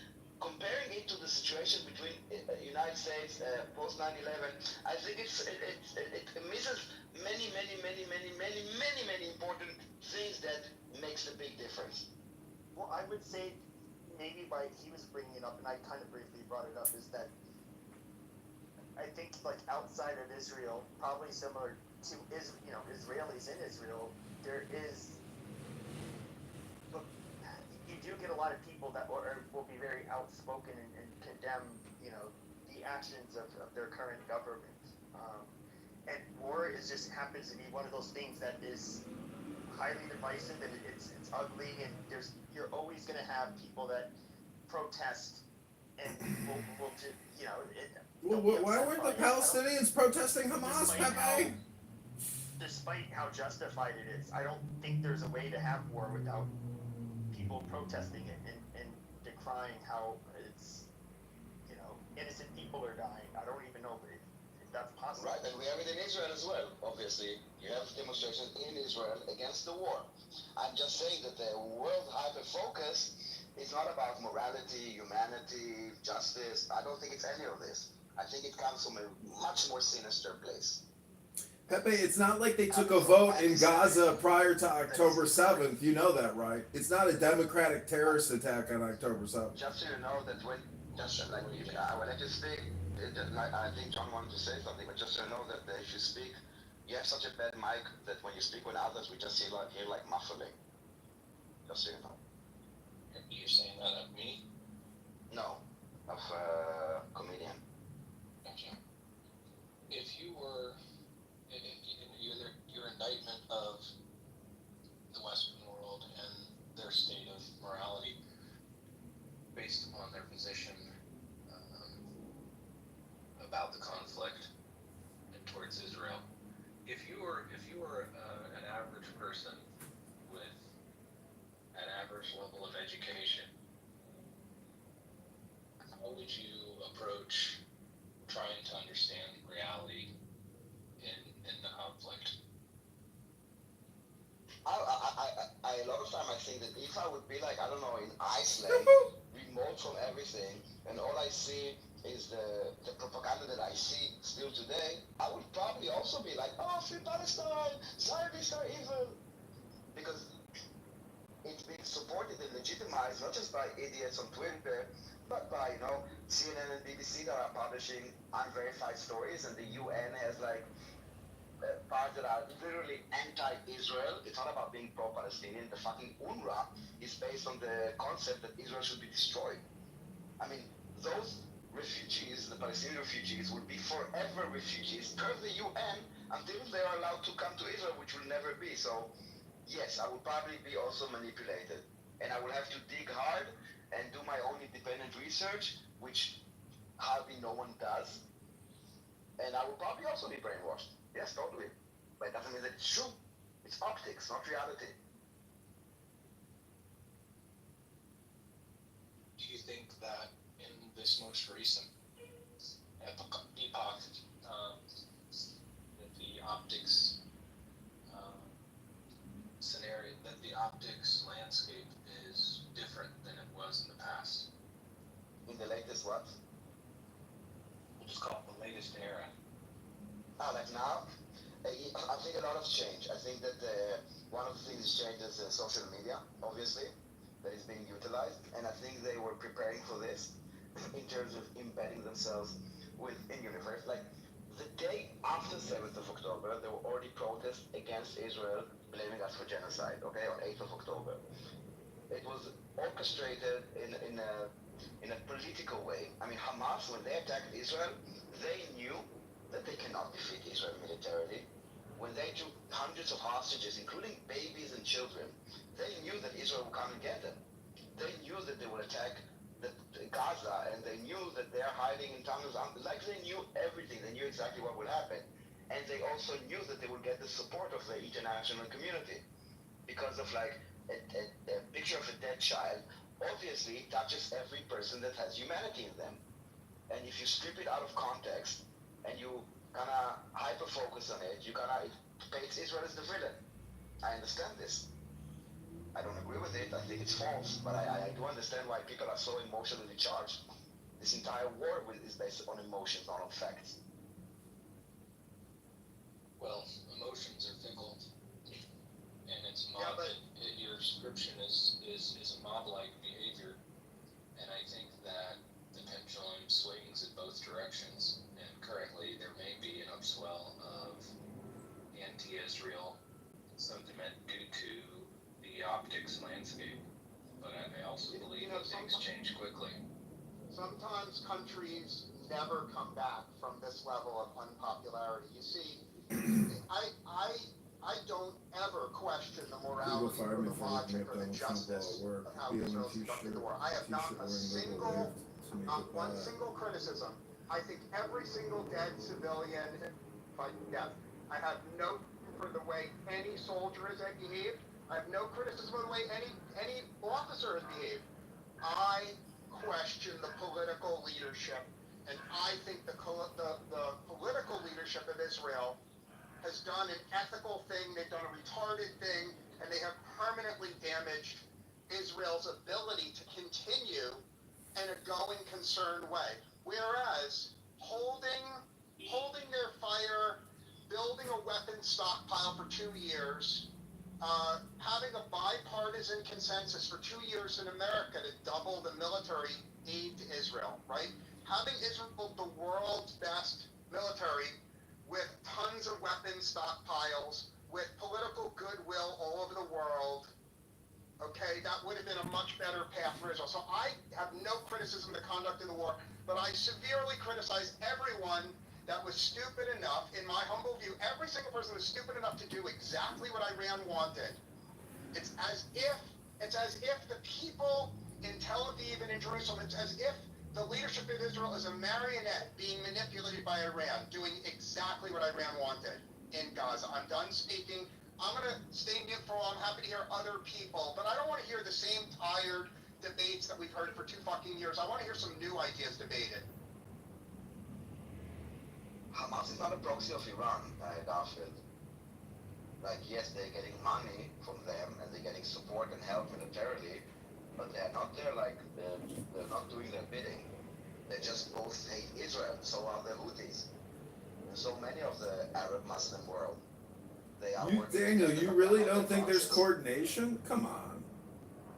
Yes, I think they're good in the coordination because they do have both the the same. I mean, one is Shia, one is Sunni. The thing that brings them together is the will to destroy Israel. So they are aligned in this goal, but Hamas is not answering to Iran, especially not now. Iran cannot tell them now release the hostages. They cannot. They will continue fighting. They will say, okay, Iran, if they will tell us, then we are cutting ties with Iran. They are now traitors. They are like Zionist collaborators, whatever. And we will continue fighting. So what, do you think Iran will then attack Gaza? No, that will never happen. It will still come to our doorstep to fix. We need to remove the threat that is Hamas and this ideology, and we need to bring the hostages back. And if the world doesn't like it, tough, you know? Golda Meir said like decades ago, we'd rather be alive and not liked than pitied but dead. And unfortunately, it's true still today. I thought it was behind us, but it's not. And the reason that they're doing it is because, yes, Israel is a moral, humane, legal, abiding country, and this is exactly where they're attacking us. On our morality. And I think that if people are aligning with this, then it's a stain on them. I do understand that they don't necessarily have the tools to know right from wrong, but still they say right and wrong in my eyes.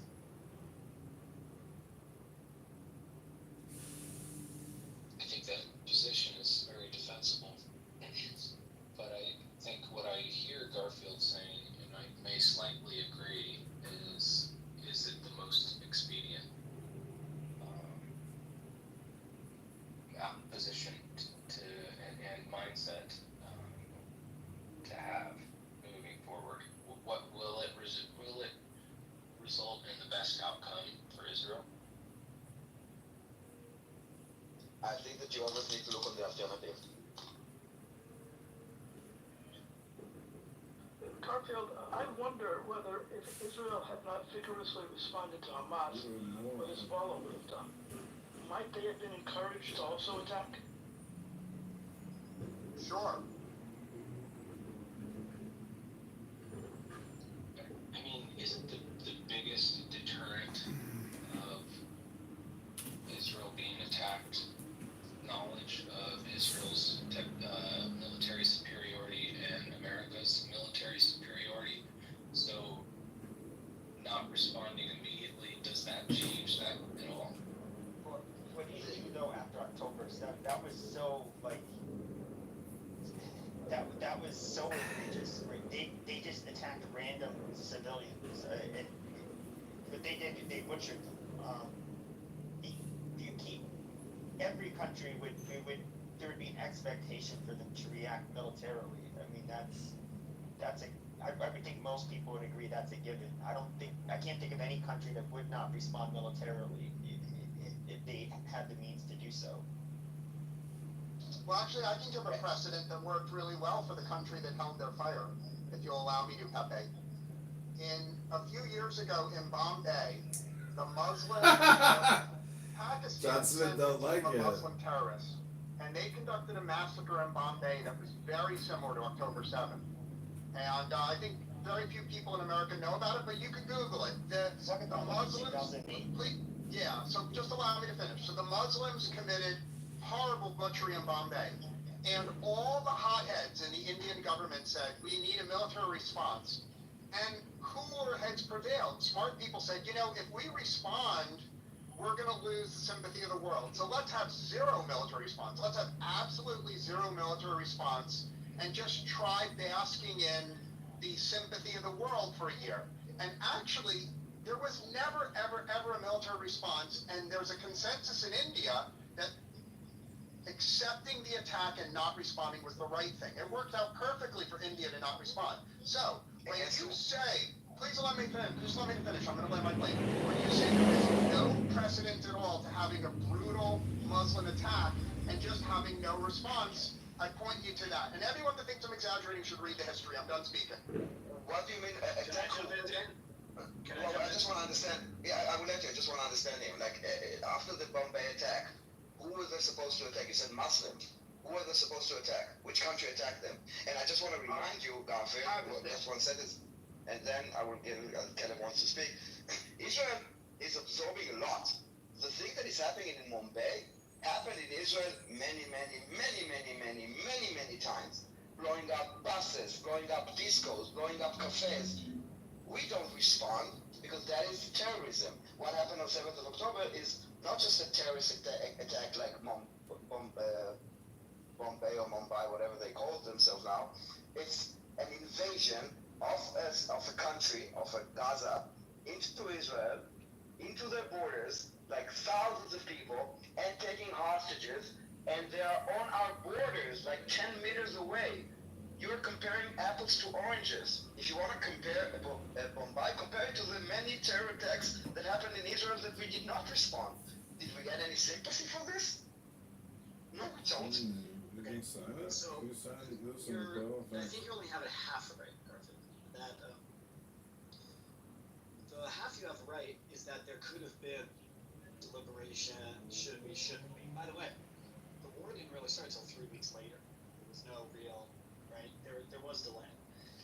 But I think, maybe try this one out, right? Had the Prime Minister gotten up on October 8th and said, I call on the world to help return our hostages to us within 2 weeks, and if not, we are going to do what we have to do to protect our civilians and return our hostages. I think what you'll find is a whole different math these days, right? Because the soul searching didn't, right? It would have happened publicly, it would have happened out loud in the press, and people would have seen, with the sympathy of the world, Israel had at that time. I think you would have had people come through. Let's get as many countries as possible. We'll pressure all the right people. We'll get the hostages out. What's equally tragic, right, about the war is that the half the world said fuck Israel to begin with.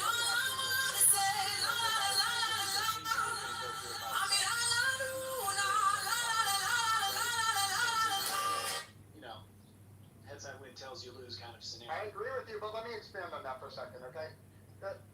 Let's assume that Israel said, look, we're going to give it months and months to negotiate, but the way for us to get the hostages out without killing any civilians is we need a lot more weapons. Just open your mind for a second. Let's say Israel made a diplomatic mission around the world saying, look, we have hostages, and the only way the world can help us get the hostages out safely is to give us weapons. So we're calling for both political parties in America to triple the amount of free weapons they give to Israel.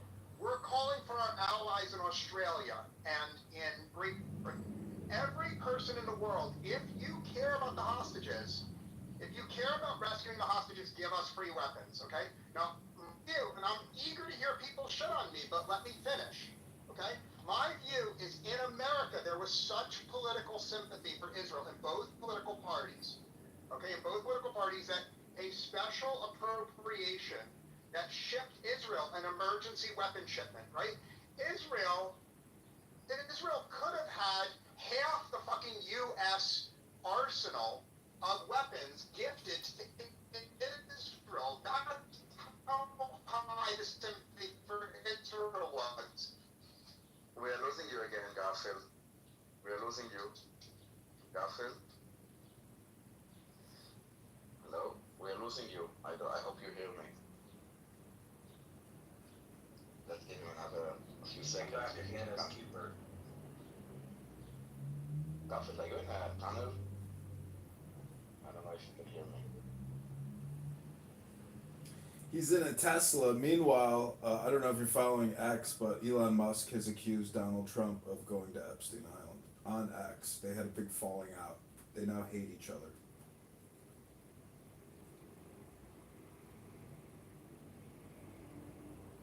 What? Elon Musk has accused Donald Trump of going to Epstein Island on X, and it's like tearing up the internet right now. People are going crazy. Are you shifting the topic to a new thing? No, I'm just saying that Garfield is in his Tesla, and, you know, as someone who likes to be as succinct as possible, you know, you should consider the fact that when you go into the Matrix and you're, you know, very excited and nobody can hear you, you know, your communication is ineffective. has 100. Are you gonna be posting this recording on YouTube, or are you gonna not do that with this one?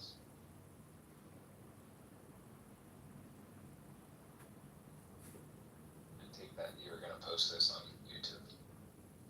Already streaming, I'm sure. Elon Musk has 27 million views. It says time to drop the really big bomb. The real Donald Trump is in the Epstein files. That is the real reason they have not been made public. Have a nice day, Donald J. Trump. Yeah, that's a bit ugly, even if it's true, to be like with him and then immediately turn, like, I think it's a bit like, it's, if you knew this, then you should have said before, but I don't want to go into this topic too much. I don't know too much about the whole thing. And I will not be defending Trump or the Epstein. I just think that if he brings it now, it's a bit... So look at what McHale writes. He writes, the IDF initiated the Hannibal Directive and bombed the kibbutz. We have testimonies from Israelis who testified the IDF opened fire on them under Hamas. Listen, there's a reason why we opened a different room and we didn't go to Amir's room, because we know all of this nonsense. It's not about, they don't care. It's about attacking Israel. You want to address it, enjoy it, but I think it's like... No, I agree. I'm just saying, like, McHale, I reported him for calling me a faggot kike the other day, and you can enjoy his nice little party hat, as he now has a terrorist group's name as his name. I mean, McHale, I don't know how much time you're going to spend your life, working on this, but I can assure you, you're wasting your time as a man, as a human, or as an American. You're really stupid, McHale. Well, where does he live? Allow me to make an analogy very briefly. The same Okay, I would just one second. I would just pay attention. If I unmute and I tell you something, it's probably because we cannot hear you. Okay? Okay, very good. The same way that Iran deliberately provoked Israel into invading Gaza.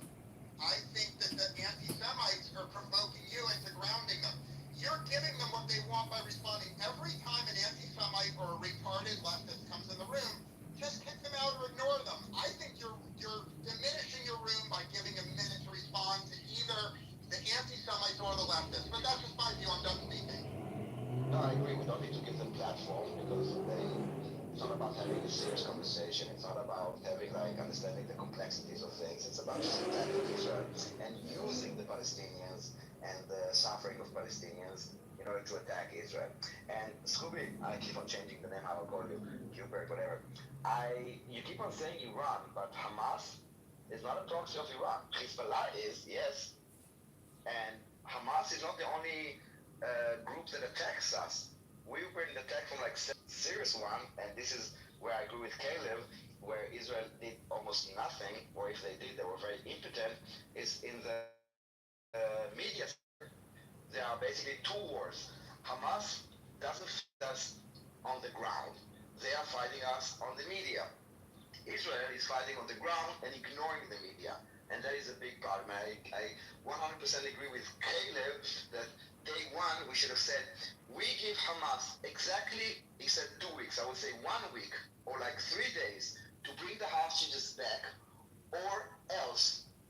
And not only that we will attack, that we will, every day, we will take, 100 meters from Gaza that will never be returned, or that we will, deport Palestinians that are in our prisons, or even say, listen, we are willing to give you this list of 500 Palestinians prisoners that we choose, and every day that passes, we are taking off 25 people, for example. Yes, put it on the table. Israel is always being responding instead of taking the lead in the media sphere, and I think this is something that the Israeli government did. You talk about criticism, this is something that I think was handled very bad in this war.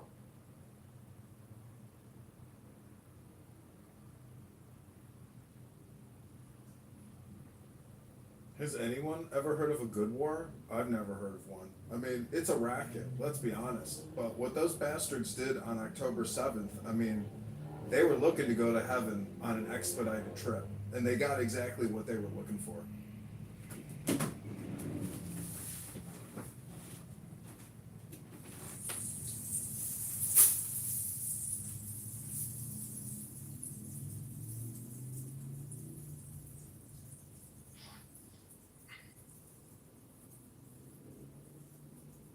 Hey Simon, welcome on stage. Shalom, shalom.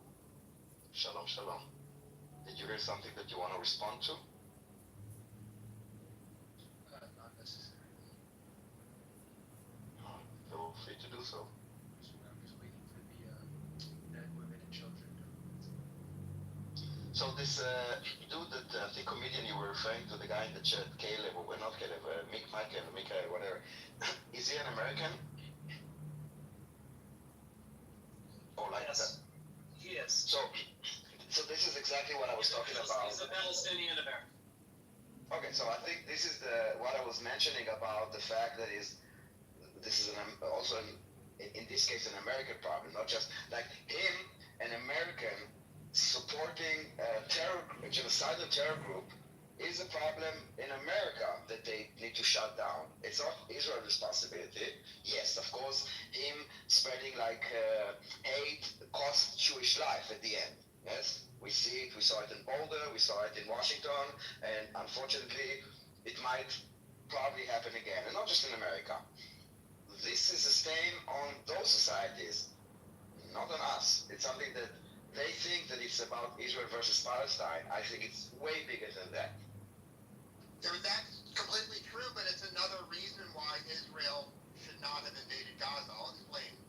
The real threat to Israel is Muslim immigration to Europe, something that Pepe talks about all the time. Because when Muslims immigrate to a country, they vote to destroy Israel. So as the Muslim population of America grows, right, as the Muslim population of America grows, the chances of Israel being destroyed gets greater and greater and greater. Now, I don't know how much time you spend in America, but we have proof of this, right? In the cities that are majority Muslim, those mayors vote to destroy Israel. So, when Pepe warns about Muslim immigration, Pepe is correct and everyone else in the room is wrong. Now, why is that relevant? Well, if Israel had not invaded Gaza and instead had a diplomatic approach in America, I think Israel could have used the goodwill of most people in America to reduce Muslim immigration to America. In addition, please let me finish. So Israel had the opportunity to massively reduce Muslim immigration to America. That was squandered. Israel had the opportunity to get a much bigger budgetary allocation. Squandered. So, Daniel, and I'm not going to make Daniel, if you see millions of Muslims move to America and commit pogroms and Kristallnachts, I believe those pogroms and Kristallnachts are caused by Israel's invasion of Gaza, because the Israel's invasion of Gaza created a lot of sympathy for Palestinians that may result in a lot more Muslims moving to America and ultimately having political influence in America. And I don't think anyone else in your room has ever made that point. I'm done speaking. So I think that first of all, this political route of like stopping Muslim immigration, this is not Israel's objective, and you're kind of missing on the urgency. We had babies, children that were taken into tunnels. We don't have time to wait until like, I don't know, there's a committee next week, and let's do a meeting, and we are calling upon Hamas. I mean, they would do shit. At the end, you need a military force, unfortunately, because you cannot ask politely, hey Hamas, please put down your arms and release the hostages.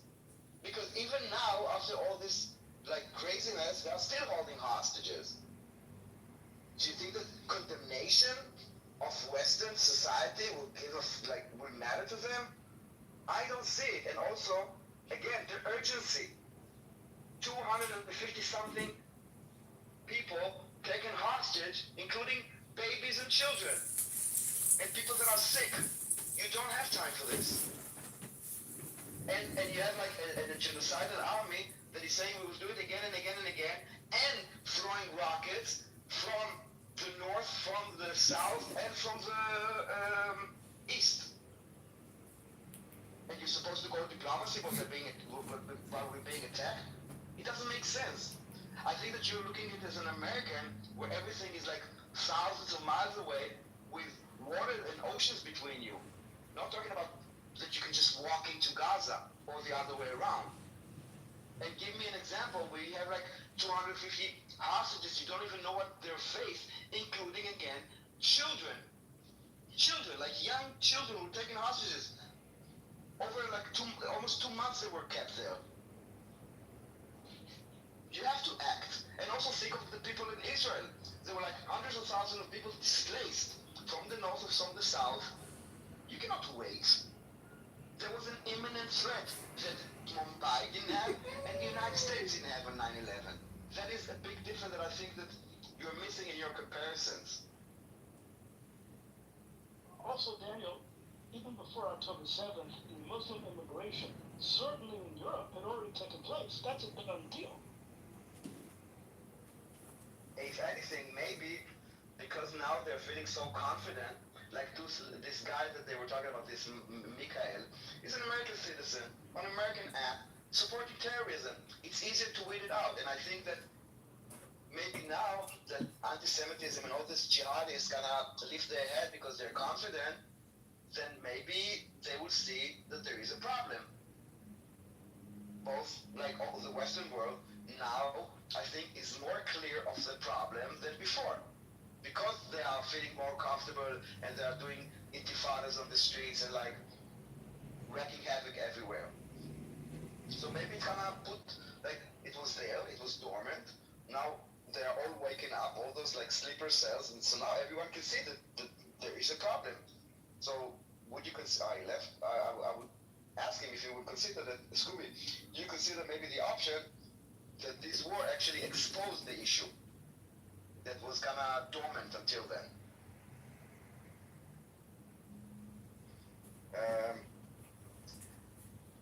Aziz wants to come up. I will give him, I hope he will be able to have a serious conversation with nuances and complexity. Let's give it a try. Always, always.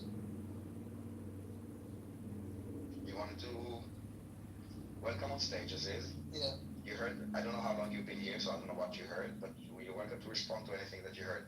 Yeah, I think, Garfield made a good point. That's kind of the point I made. I don't try to establish the legitimacy of the state or stuff like this. I think these are kind of pointless. You're not going to get anywhere with that. But I think Garfield made a good point, if there was a way to, the hostages should be killed, I understand that. Given the complexity of the situation, if there was a way to use diplomacy as an approach, that probably would have been better for the long-term trajectory of Israel, because again, you can say what you want, but maybe they wanted Israel to strike, maybe you're right. Yes, they wanted, of course. Of course they wanted. But kind of you're doing their bidding as Garfield alluded to, you kind and yes, you may, let's say you get the hostages back, let's say you don't, let's say some of them pass and some of them freed and whatever. The means will be questioned regardless of what that is fine. That is fine. That you will, and I think that Israel is being very careful with the means that they are using. But when you say diplomacy routes, can you tell me what? We would obviously we will not appeal to Iran or to Qatar. We would appeal to Western democracies, okay? And let's say all of them are with us. The entire Europe and the United States, 100% with us. And they will say, we call upon Hamas to immediately release the hostages. And they say, fuck you in Arabic. I don't know how to say fuck you in Arabic. What? Then what? Maybe I'm missing something and I would love to know from you or from Garfield, how does this diplomacy thing works? To resolve. Not okay, we appeal to the international community and then what? How does it work? Well, I don't think Israel is friends with the countries in the Abraham Accords, so to speak. I wouldn't say they're friends, right? But there was a formal document that they constructed that ensured that they served as mutual guarantors for each other's safety, right? Whether they agree with it, each other's I don't think so. No, I don't think it's about securing each other's safety. Not that I never heard about this. Through mutual economic gain, right? So there was an incentive apart from each other's safety that ensured that we wouldn't jeopardize each other. I don't think that the countries that we had we ever like threatened. We never had anything with the UAE, for example. But I want to go still on your route of like because I'm interested in this. Okay, so 7th of October happened, and yes, a few days of fighting because they were on our land. So let's say we pushed them, and now they're in Gaza with our hostages. Like we are now 2 weeks in. The hostages are already 2 weeks in, and we appeal to the community, to the international community. We say, this happened. Everybody know. We have a sympathy. Then what? I just want to also remind the room that the demonstrations against Israel claiming genocide started on October 8th, or even on the 7th. There were already demonstrations in Europe. So forget about this, and so meaning that it's not just that we are the only players here. It's not like a lab that we are the only ones. Meaning that once we are fighting the information sphere or the political sphere, they're also doing it. And they are much bigger than us in that sphere, from Al Jazeera to providing unverified reports and stories as we see the entire world. So how does it work? We appeal to them and then what? So I missed the last bit because I was on the phone. Just the last bit. I'm just asking you, like you said that you were talking about that we could have taken and also Garfield said it, taking not invade Gaza, but appeal to the world. But how does it work, and how long would it take? No. I think a military response, to some degree, would have been justified for Israel, given the nature of October 7th. I think it's reasonable. I think they wanted to attack. But no, we don't want to attack. We basically went into this war because we have hostages that want to come back, and we want to remove the threat. Right, but what I'm saying is, I think a military response would not be unreasonable given the nature of October 7th. I think, that campaign should have been 3 months, 2 months, a month, 5 months, 6 months, something like that. But it could take a day.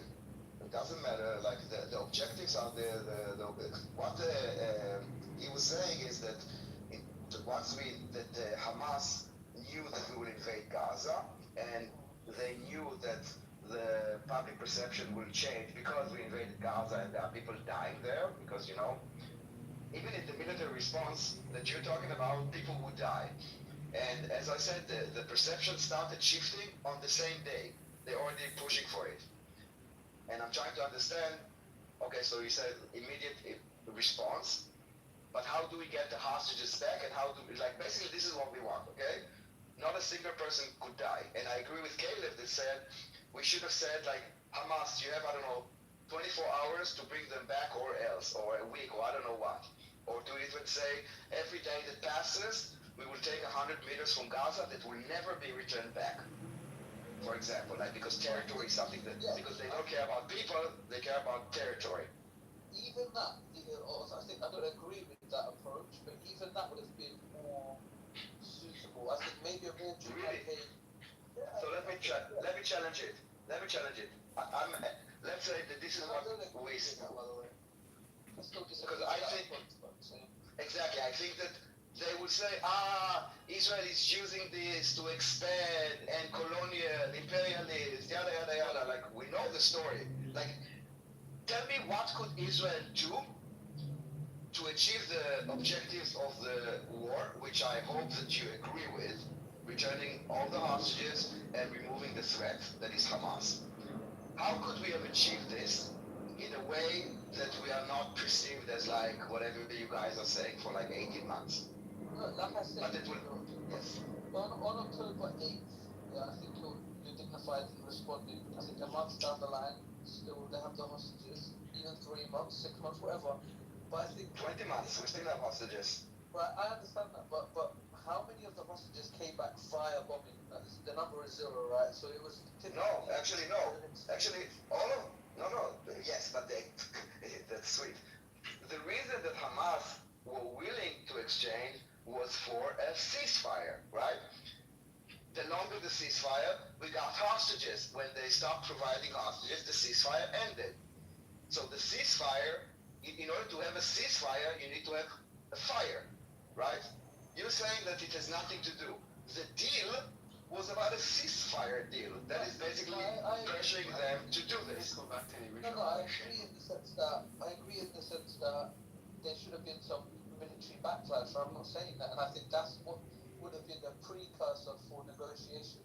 And I think it almost seemed as if there were moments where there was like a humanitarian corridor, or like a peace zone, or like a ceasefire region area, or like a wherever it was, and then there was like, I don't want to say there was drama in those regions. There was IDF versus civilian drama in those regions. So it's like it's basically like you got drawn out. It's like, imagine I walk up to a boxer and it's Floyd Mayweather, and I've never boxed a day in my life, and I say, oh, you're not a good boxer. I don't expect him to put his gloves on, but you kind of put your gloves on for Hamas. They're a terrorist organization, as you prescribed it, and they behave accordingly, and they should be condemned for that, right? But your response echoed them. So in the eyes of the question, So I'm asking something else. I'm asking the criticism, believe me, I heard. I'm asking what Israel should have done differently in order to achieve the legitimate, justified, and moral goals of this war. How could we bring our hostages back differently?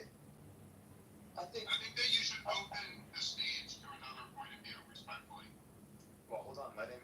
Whose point of view? Just let us answer. Like, yes, the question was directly. Yeah, but I was literally asking now is the question. Yes. Yeah, look. There's a big disparity between what Hamas are capable of and what Israel are capable of, and they played on that. They used that disparity. They used that difference. Disparity? Where's the disparity on October 7th when 1,500 people get killed? If I could just finish. I understand if the objective of the state of Israel as a whole is to bring hostages back, then go all out. But I think Israel has long-term objectives. I think this was a bit of tunnel vision from Netanyahu. Oh, it's the Greater Israel Project, Aziz. Specifically was, what would you do in this instance? Yeah. My campaign of a bombing would be no longer than like 3 months. I would try and target Hamas specifically, and I would aim for some form of, diplomacy, like some kind of deal similar to the Accords. Well, those are three big ones. Those are three big points. So the response to each one of those points is, you said the bombing would only last 3 months. Well, how did you wait? Okay, 3 months max. So you made three big points. The bombing would only last 3 months. How do you know when the bombing stops? You just have an arbitrary 3-month limit. Then the other one, what were the other two? I can't even fucking remember. The other two, you said target Hamas specifically. How do you do that if they're hiding in the tunnels? Oh, and then the third one was focus on diplomacy. How do you do that if they don't want to come to the table? So we'll start with the first. It was a reasonable amount of time to bomb them, right? Right, just 3 months and we're done, or you want to achieve an objective there?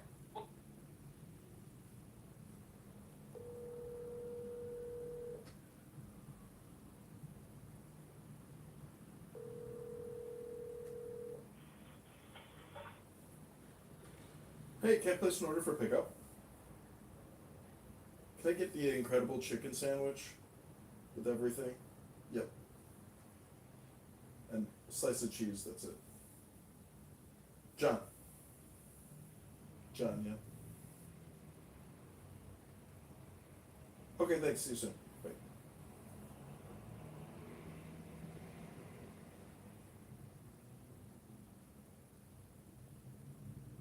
And also, we cannot see by... You can hear inside them. You can hear from people about them. You can get inside information. Well, I think in order to literally clear the tunnels the way that you're envisioning, it's going to result in a lot of loss of IDF soldiers, which Israel is really trying to find a way to do it without that. So we've seen videos of them like blowing up the whole system of tunnels.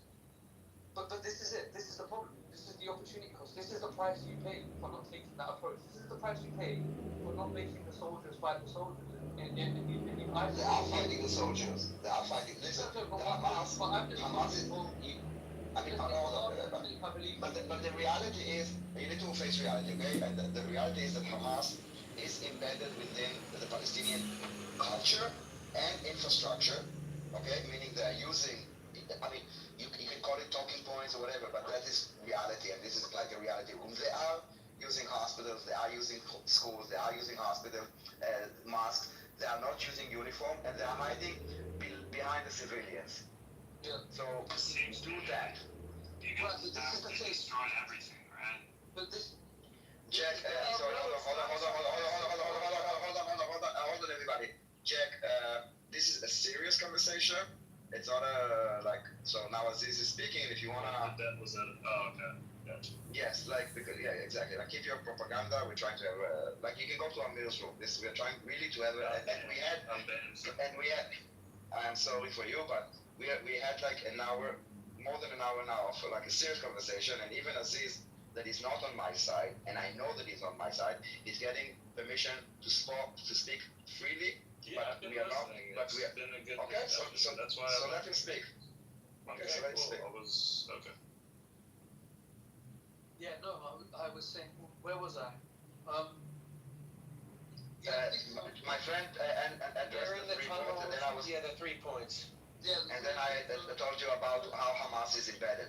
So the first one was, what's a reasonable amount of time? Well, I would have had the plan in motion to limit the longevity of the military campaign. So some form of diplomacy. Who's talking with the Right, friend? so I don't know how short it would have been, but that would have been the ideal approach, right? And then what was the second question? What was the second? Hold on, when you say diplomacy, you're saying diplomacy with Hamas? No. Like I said, with all of the like some kind of you know how we've got the Accords, right? We've got the Abraham Accords, right? These countries don't necessarily love each other. They don't even probably like each other, but there is some form of formal agreement that causes a stalemate where they have mutual economic interests, right? And do you think that they could influence Hamas to put down their arms and release the hostages? Do you think they have this power in them? Or well, they should have combined. They should have combined a few things, right? They simply went military. They could have combined, suppression of other things. They could have done it more. The campaign could have been more, even if it's just purely visuals, right? The way people perceive things. It just wasn't done. It's just a poor military campaign, it's just a poor military campaign. And again, it's just it's a stain, Netanyahu had tunnel vision in my view. I'm not sure what you would have done differently though, because limiting it to 3 months, this is not how war works. We have a goal, okay? The goal could have been achieved in a week or in a year. But as with anything, you have like levels of priority, right? So I understand hostages are high priority. But like the general optics and sentiment of Israel as a state, historically and going forward, that cannot be jeopardized at any point. No country does that. No country throws away their future standing for anything, especially not like a terrorist attack. People stand in solidarity. You're describing Hamas and the Palestinians, not Israel, Aziz. And also your mic is really shitty. Great. I like that in there. Look, I think nothing. So let us just speak and then Jack and Igor. Yeah, I think what we've seen is like Netanyahu kind of looked at Israel like his tenure. He just observes Israel from his lens. While I'm here, what do I do, right? But I think he kind of jeopardized the longevity. I understand that the hostages were a priority, but the way he went about it, again, you can say that the optics and visuals are irrelevant, but ultimately that's the sentiment of. No, they're very relevant. I'm not saying it's not relevant. I do say it's relevant, and I think that Israel did fight this war. Well, whether I can convince you or not that it's a just war, we can definitely discuss the optics objectively. It will be difficult for us to agree on whether this is just in isolation, but we can say that the optics undeniably are poor from Netanyahu's perspective.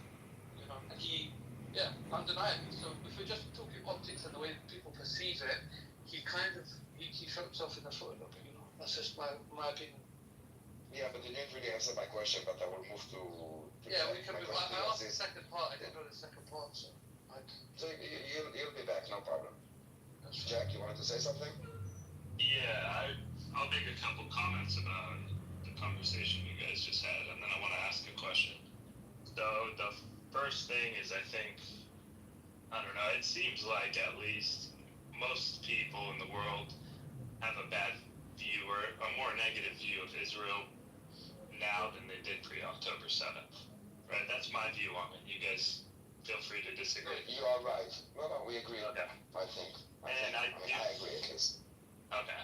And I do agree with Aziz in the sense that the Israeli government kind of played into the hand of Hamas in a way, right? Where I feel like they knew after something like October 7th what kind of reaction they would get. Whether Hamas wanted that or not, I have no clue. But the reaction they got was, I mean, just destruction, right? Like pure destruction from what our point of view looks like. But my question is, there was an article that I put in the chat, and I think it was some of the Israeli hostage families or their spokesperson talking in the article, and he made a claim that they found out later that Hamas had offered on October 9th and 10th to release all civilian hostages in exchange for the IDF to not enter the Strip, but the government rejected the offer. One, do you think that's a true claim? And two, if that's true, do you think that was more emotional than strategic? So I will answer you. First of all, releasing all the civilian hostages is not enough because it won't change anything. And also, you should look at who the Hamas classifies as civilian versus military. They took people from the Nova Party and then they dressed them up in fake uniform to present them. Basically, they say anyone that is under the age, I think, of 40 or 45 is for them an IDF soldier. But let's say they were actually meaning only IDF soldiers, that they went in, it wasn't during a war, they invaded and they took people and they had them. So let's say instead of 250, we had let's say 50 people that they considered soldiers. Do you think it will change anything? We would do the same thing. It doesn't matter if it's 250 or 50, even if it would be like 2. That is the thing. I think that saying what you're saying is like, oh, Hamas, if you say Hamas had offered to release all hostages, then we'll be having a different conversation. When they say we're going to release some of the hostages, then it doesn't change anything because it's one hostage is enough. I feel you, Daniel. I was just thinking and I don't know how deep it went, right? This is just one quote and a guy claiming it, so we don't really have details on whether they even entertained it or found out which people I'm taking it as if I say that let's assume that it's true, okay? I'm saying we don't know if it's true, let's assume. No, for sure, and I'm just saying, let's assume it's true, but neither of us know how far they would have gotten into that proposal, whether the Israelis even entertained it or Hamas did declare, we only consider 50 of these people hostages, or maybe we'll make a deal with the Israelis where whatever, there's some compromise. I don't know. It's just a quote, but. Well, in my understanding, I don't mean to interrupt, but in my understanding, I think that a lot of the peace deals, Hamas is asking for the release of some untold number of what they're calling hostages taken by Israel, what Israel would call prisoners, some of which are being held in indefinite detention. But I think that Israel has been frustrated. It's not detention. They're jailed because they murdered people and they went to trial and they were sentenced to multiple life sentences. There is no such thing as an indefinite detention. And so there's no way to compare those hostages, which I would call prisoners, but they're being called hostages, but there's no way to compare those people with the hostages who the Hamas is calling them prisoners. I would call the people taken on October 7th hostages, but I think, Jack, that is one of the reasons why a lot of these peace deals have been held up, because Hamas is asking for things that are just essentially completely unreasonable. I have a question. Yaakov, you sound different. I don't generally drive. Last week, a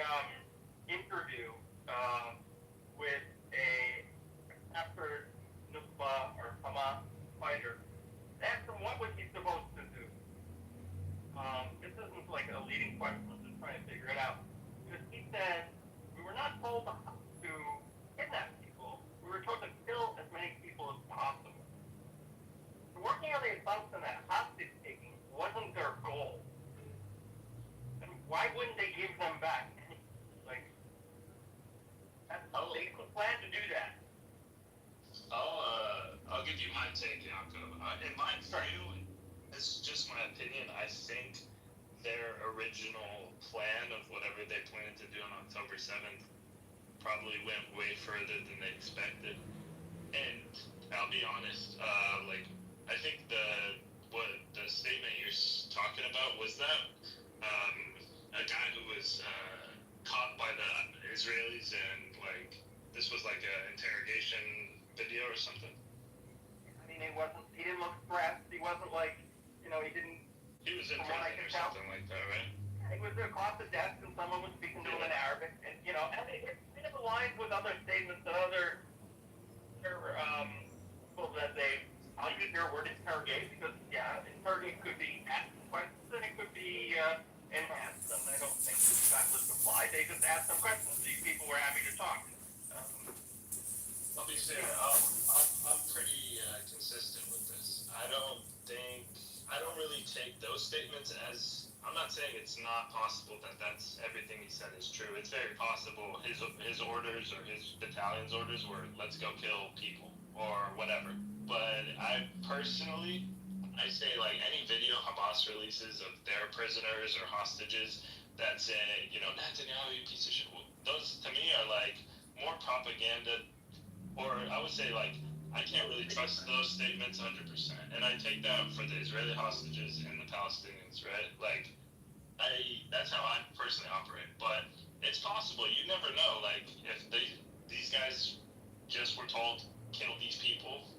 I thought, in my opinion, October 7th, they plan to attack the border, get in there, try to get hostages, probably some civilian hostages, but I was thinking mostly IDF soldiers, and then I think it just got way carried away, and they weren't.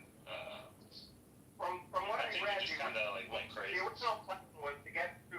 If Daniel helped me out, was to get to a prison that was, I think, 20 miles from Gaza. I don't know which prison it is. But the original plan was to just go and get the guys who were in prison and bring them back, not to do what happened. I've read anything about that because in the back of my memory, I seem to remember reading that. I don't know. I'm not Daniel, but while I'm listening to you, I just can't help but thinking that, my understanding of the Gazawi population, the population of Gazans is, generations of Jew hatred and not the greatest education. And so it's very plausible, Yaakov, for me to imagine that it's a bunch of 18, 19-year-olds who have been raised on Jew hatred and they're ready to go on a special mission. And whatever the plan was, I'm sure that it got blown out of proportion.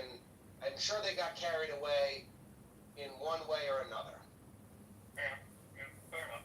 What's when you say they're raised on Jew hatred, what do you mean by that? Dude, Jack, you're retarded. October 7th was a coordinated terrorist attack, years in the making, and they went for maximum damage. It wasn't just things got out of control and we killed some people we didn't mean to kill.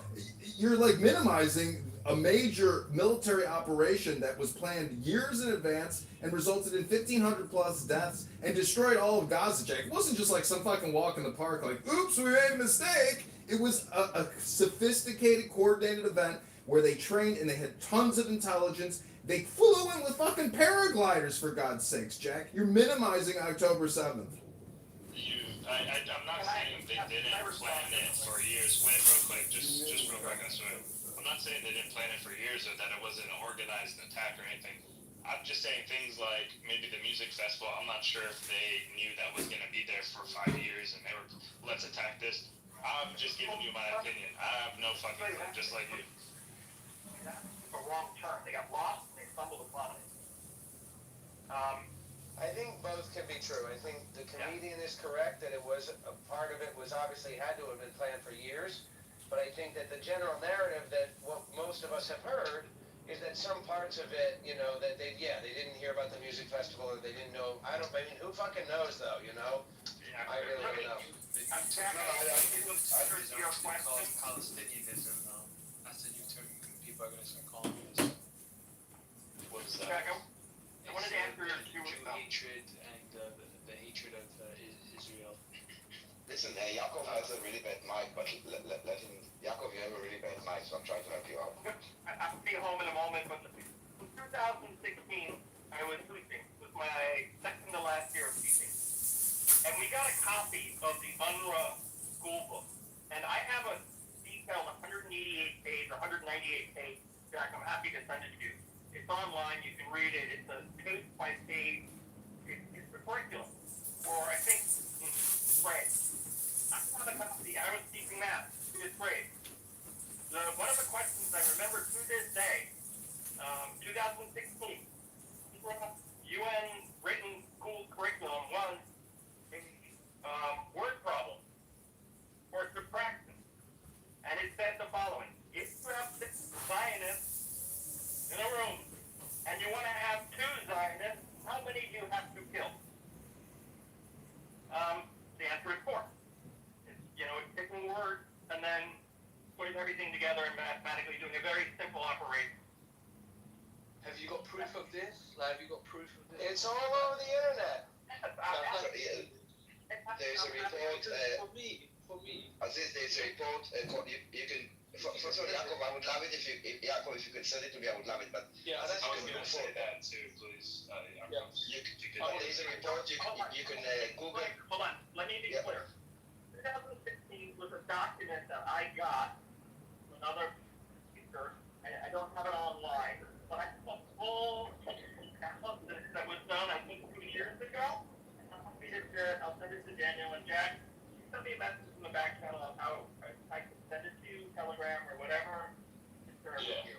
I got you. Goes through the biography of all of the speakers, all the creators of the content.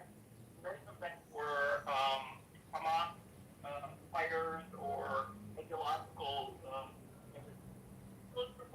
Like the physics, the 12th grade or 11th grade physics problem was you're swinging a sling, like David and Goliath. You're swinging a sling, and the distance of I think the sling is 1.5, so it's converted to meters. It's 1.5 feet. So you need to hit a soldier, and it showed a Zionist soldier, and then it says, okay, if you increase the distance that the swinging, how much quicker will it get over there? So you have to use the physics of, now it's going to travel much faster and have much more impact. That was an example of standard. Right, so those are both examples of what do I mean by raised on Jew hatred. They're in their math class in elementary school, middle school, and high school. They're being taught the basics of mathematics in terms of how many Jews do you have to kill. So that's kind of what I meant when I said raised on Jew hatred. One sentence. I want to say, and then Cecil, Jack. You were asking us. You asked for to know more. Google the Impact SE report. They are doing reports about curriculums in schools. What? The report, Daniel. That's the report I was going to look up. Jacob, you just said, I think that we want to hear you, but it's really hard to hear because you. Someone wants the report I was talking about. Okay. He's saying that's the Yeah. So Impact-SE. Look it up and understand that there is an indoctrination problem. That we're not. What is Impact SE? I've never heard of it. I'm just wondering. Third-party organization. You can look through it. You can look through who they are, what they're. I think it just says who they're funded. And in the report, they don't just write their opinions. They would actually show you pages, screenshots or pages from the textbooks. I'm gonna look into it and I'll take it as what it is. I'm not gonna just discredit it. But I just did a quick search and it looks like the CEO is a current major in the reserves for the IDF and stuff. So I don't know if it's third party, but. Yeah, but again, Jack, we have an interest, of course, to expose it. But what I'm saying is that if you would look at the report, don't read any of text, okay? Don't read any of the conclusions, nothing. Just look at the pages that are presented, that are like scans from the textbook. Don't read anything. Like make your own conclusion. That's what I was planning on doing, and I'll be honest. I'll be shocked if or like some UN program had that in their school curriculum. But I'll look into it, and if I'm wrong about that, well, there's another example that is kind of different. I mean, I don't know what you're going to think about this, but I remember seeing a picture. You know, there are probably many pictures like this, but in the early days of the war, I saw a picture of a town square in Gaza, where at the center of the town square there is a statue of a rocket, and it's a big statue. It's like, 12 or 15 feet high. You've seen that picture? Yeah. So I mean, look, we've got military memorials throughout the United States. And sometimes kids, I mean, I'm from Washington, D.C., so sometimes kids go and visit and there's like a statue of a cannon or a statue of an airplane or something. But we also have statues of Mahatma Gandhi and other, leaders and presidents and all that. They have a Nelson Mandela one. They do? Yeah, we have one in the West Bank, and you'll also find like similar displays of rocket or whatever, not like the graffiti and that kind of thing. About this is the thing is like if you go to even any Palestinian refugee camp in the West Bank, you'll see this kind of thing too. You'll see symbols of keys, you'll see symbols of resistance, the history, and all this kind of thing. It's very memorialized in Gaza. Alright, so maybe it's not fair for me to say they're raised on Jew hatred, although I still think that could be defended. But maybe they're raised on this narrative that the whole purpose of their existence is on pause until the state of Israel is dismantled. Right? So, I would say that's partly fair in Gaza. Yeah, just like the whole, Israel's not represented in any good way in Gaza, or Israelis, or IDF soldiers. They're not represented in any good way. But obviously they're going to talk about the blockade and all that shit from the Hamas perspective or the Palestinian perspective. You were talking about the UN, you don't believe that they will teach this and that. Do they teach the Palestinians that they have a right of return to Israel? That Israel is basically theirs and someday they will go back? Do they teach it by the UN? Do they teach it to the Palestinians? Is it in the curriculum? Is that what you're asking? Not just the curriculum, but yes. It's I believe society. So. I believe so. Yeah. And I'm not sure. I'm just guessing right now, but I'm pretty sure my friend who went to school in the West Bank had something about that, but I'm not sure. Now there is no this is part of indoctrinating. Like when you tell them that they have a right of return, which they don't. Okay, there is no such right of return. It's a brand name of a law in Israel that allows Jews to come to Israel. It's an immigration law. It's not a given right of return. There's no such thing. But they do teach them Haifa is ours, Akka is ours, and you have a right to return, and you will go back and they will show a map of Israel and they will call it Palestine. Yes, it is coming from UNRWA. UNRWA, the entire mandate states that those people, the Arabs of Palestine, will remain refugees until they're allowed to go back to Israel. And this is not about solving any issues. They started with 400,000 refugees, and now we have I don't know how many, 16 million? It's not resolving the issue. I'll say one thing in response, though. There was a lot of UN General Assembly votes, repeatedly, and even resolutions, like UN Resolution 194, 3236. There's so many, decade after decade, and it's repeatedly saying this resolution is passed that refugees wishing to return to their homes and live in peace with their neighbors should be permitted to do so. And so this is also taught in the schools in Palestine. Yes, but the UNGA is a political state. It's a political decision. It's not binding decision. It's not a legal decision. It's a political. I mean, let's say all the Muslim countries want to pass a resolution that Israel should stop existing, right? They can pass the resolution. They have enough votes, and Israel will vote no in the General Assembly, not the UN Security Council. General Assembly is based on majority. It doesn't. It has no. At this time, just one last thing, I swear. So, just about the UN Resolution 194, right? Like, this was passed in, I believe, 1948. Just a couple years before. After the war. No, it was 48. It was December. Sorry, it was like just before 49. Okay. But they passed it, and 35 voted for it, 15 against it, right? That's not that many countries. Were? Oh, wait, one second, almost done. So that's not that many countries. That's a similar thing to me as the UN partition plan that got voted on by a similar amount of countries. And it's, like you said, it's not like legally binding or whatever. You have to make it a reality politically and through whatever other means you're going to use. But I'm just saying that this is something that the UN is constantly voting, constantly repeating. So it's not like it's so crazy that this is taught, in my opinion. No, I think it's crazy that they are using the Palestinian. Arab countries voted against 194? Sorry? Because it implicitly recognized the sovereignty of Israel. Here, I actually looked this up the other day. Against is Cuba, Iraq, Egypt, Lebanon, Pakistan, Saudi Arabia, Syria. Right. Yeah. Those are Yemen. Those are all the people that are against.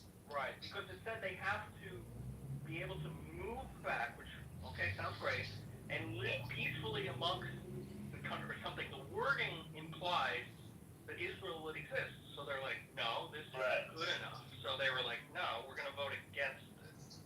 No, for sure.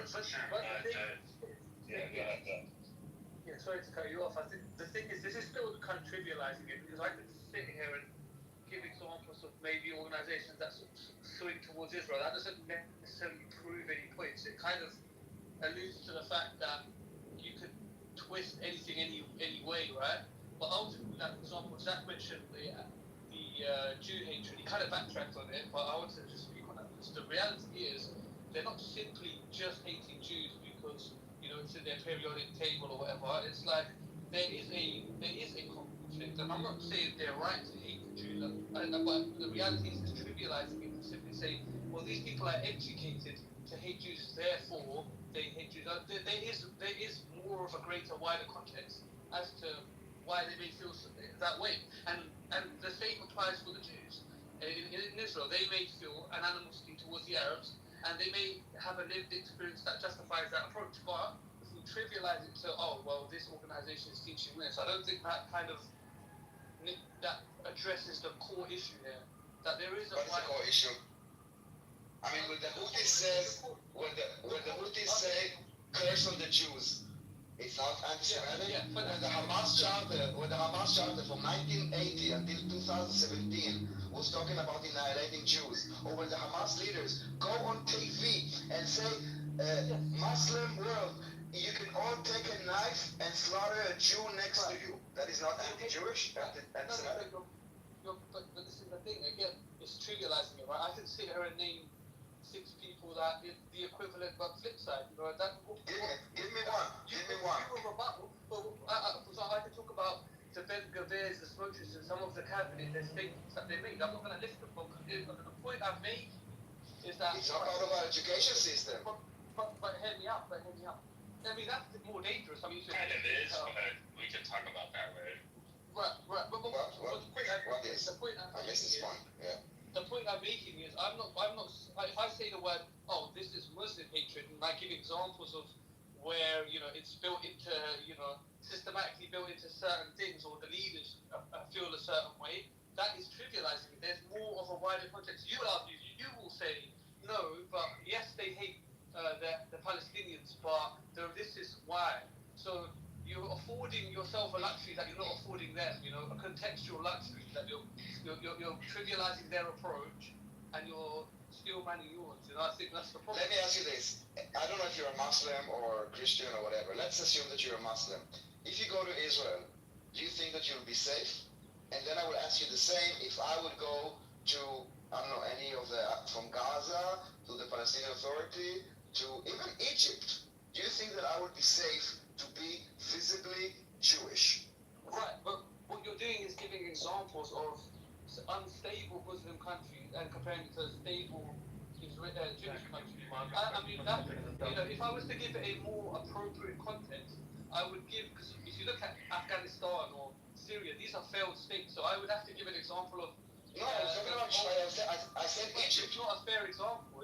UAE, so, okay. I'm safer in the UAE as a woman or whoever than being in central London or LA or California or New York. I'm safer in the UAE. This is a Muslim country. The whole of the UAE is significantly safer. I'm saying as a Jew. Even Israel, it's safer than Israel. So you're So a Muslim? Yeah. Look, whoever you are safer in the UAE. No. I'm not talking about whoever you are. I'm talking about. No. When we're talking about anti-Semitism, we're talking about identity or religion. I'm saying that I would not be safe because I'm Jewish, not because the country is not safe. Obviously, if you go to, I don't know, Afghanistan, it doesn't matter who you are, you might not be safe because there's no rule of law. I'm talking about that if I and we together go now to, for example, Egypt or any other Arab country, I would not be safe. You will be safe. And the reason that I would not be safe is because I'm Jewish, not because the country is not stable. Well, again, it will be, it's not simply because you're Jewish. I understand some people may have hatred for Jews simply because they're Jewish. But I think what they'll typically find ingredients to is if you're like pro-Israel, they probably typically would have an issue with Israel, I'd imagine, in a lot of countries. And it's understandable. No, I'm talking about Jewish. I'm talking about being Jewish. I said I would be visible Jewish. Well, yeah, if you're visibly Jewish and you go to the UAE, there's nothing. You go to Dubai. Not UAE again. Listen, I'm talking about the countries. The UAE revised everything, and also Saudi Arabia. Hold on, Aziz. I'm talking about not the countries that reform and are not jihadists and are not teaching their children to hate Jews. I'm talking about those things that you're not comfortable maybe. I'm talking about the countries that do teach that. Egypt included. I would give you a testimony from an Egyptian woman, and she says what she hears in the mosque every, not she, because not that she said it on the radio because she wasn't allowed because she's a woman. They are at the end of every sermon they curse the Jews, not the Zionists, not the Israelis, the Jews. And when I hear videos from many Arab countries, yes, I know it's being translated with the subtitles to Zionists or to Israelis, but in my ears I hear Yahud. Yes, I know that if you don't speak Arabic, you would read Israeli or Zionist. I always read a mistranslation. Even on the BBC, when they put some Arab people that say something against us, they would translate it as Israeli or the Zionist army. But what they are actually saying is Yahud, which means Jew. Yeah, but Daniel, like, also this is not like, there's definitely, especially now, I think, much more negative view on Jewish people across the Middle East or Muslim countries. And I definitely think there's also a negative sentiment against. But the thing I wanted to say is, for some of these places, like, the only Jews they really know are the Israelis, especially in Palestine. But I think it is very dependent on how you're viewed. Are you coming as a former IDF soldier to the West Bank, or are you coming as a Jewish American who's helping Palestinians and their olive trees and help protect them from settlers and that kind of thing? There's Jewish, I mean, there's like a couple of Jews who have PA citizenship, and it's not because they love Jews or anything. It's simply because this guy took a stance that's with us, and and that's what it is. Like, there is anti-Semitism, but to me, it's more centered around this conflict. And I'll say that because, like, even when I can go on Israeli media and I'll hear the most anti-Palestinian rhetoric I've ever heard, but I know it's... That is fine. It's not, but this is what I want to say. It's not the same, dude. Wait, Palestinians are a group of people that are attacking us. It's not Muslims. It's not Arabs. Yes, the Palestinians are attacking us. Okay. For us, you guys are the Jews in the Middle East. That's how we come. Like this. If I'm in the Middle East and I want to reference Israel or the Israelis or Jews, I'm gonna say Yehud, because these are the only ones around. Like, look around. They're not. What other country in the Middle East are they there? But again, I want to just say, like, even if they did talk badly about the Muslims and all that stuff, yeah. So there's like, you gotta understand the context is the thing. It's not like, oh, they just hate the Jews because they hate the Jews. No, there's a whole political conflict with a country called Israel, and there's wars that have happened and this kind of thing. But definitely, you wouldn't be safe in a lot of these places, and it's not just because you're Jewish. Like, there's a little deeper than that. But I feel like if I was a Jew and I went around the Middle East, I probably wouldn't go around saying I'm a Jew. So I feel you. So I do think it is anti-Semitism. It always was Jew hatred. And I don't know, you were educated where in the United States, right? You were not educated in Judea or in Gaza, right? Correct. So maybe, I don't know, assuming that you have friends there, if they have children, maybe ask them to share the textbooks with you, or like tell them, ask them what is the name or where you're buying it, order it, and check for yourself, because I'm not imagining it. I see it like in their culture, and they are all saying the same thing, and it is about Jews. And you know, at the end of the day, if you look, there are no Jews in the Middle East. There are like, I don't know, 4 in Egypt, but in Israel we have like what, 2 million Muslims? Yeah, but real quick, Dan, this is my whole point is, and I'll ask my family about if I can see some of their older textbooks or something like that in the West Bank, but I also view the way your guys' perspective on history is taught on Israel as, I could say, oh, that's anti-Palestinian, because it goes against our whole identity, you know what I mean? So, it's like, it kind of goes both ways. Do you know the document that I have in my PTR? Did you read it? You know what it is? What is this? The meaning of the Nakba. This is basically where the word Nakba came, written by Constantine Zoayak. This piece was written in 1948, after the defeat of the Arab armies, and this is where the word Nakba came. If you would like, I can send it to you. I read it 2 days ago. It's 90 pages long. Yaakov sent it to me. It's not a Zionist, obviously, okay? It's someone that is very pro-Palestinian. By the way, the word Palestinian is not even mentioned once in this document. They were referred to as the Arabs of Palestine. Who is this guy? Constantine Zoayak. Was he like a Palestinian historian or something? Well, he wasn't. He wasn't. He was an Arab, and they saw Arabs as one nation, the nation of Arabs, and this is why also 7 Arab. This is they actually.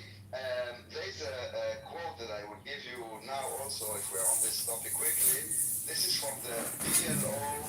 It's called Zuhair Moshan. He was a PLO commander in the 70s. He's saying, okay, and that was the narrative back then. The Palestinian, and not me, okay, so don't, the Palestinian people does not exist. I guess it's a bad translation to do not exist. The creation of a Palestinian state is only a means for continuing our struggle against the state of Israel for our Arab unity. By the way, the entire document talks about the Arab unity and how they should unite and have like, for example, one of the criticisms that he has, that if Lebanon and Syria are using different weapons, then if you are a Lebanese soldier, you cannot just join the Syrian army because you're not trained. So they should have a unity of arms. And mentioning okay, let me just finish the quote. So I said the Palestinian state is only a means for continuing our struggle against the state of Israel for our Arab unity. In reality today, there is no difference between Jordanian, Palestinian, Syrian, and Lebanese. Only for political and tactical reasons do we speak today about the existence of the Palestinian people. And the Arabs of Palestine, as they were referred to, again, not me, by a very pro-Arabic, whatever, pan-Arabic, whatever you want to call it, he never mentioned the word Palestinian because this identity, and I don't say that the people don't exist. Okay, we're talking about this identity that was basically a tool, not for the Palestinians' sake, but as a tool against Israel. And this is why 80 years later, the situation of the Palestinians is bad. I mean, there are still refugees 80 years later. They were not allowed to settle because they are used as a weapons against Israel, decade after decade after decade.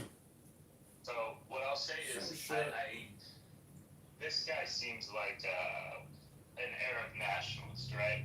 Or an Arab. Basically, we all unite under this one Arab identity, and the Syrian and the Lebanese and the Palestinian are no different. These are the same people.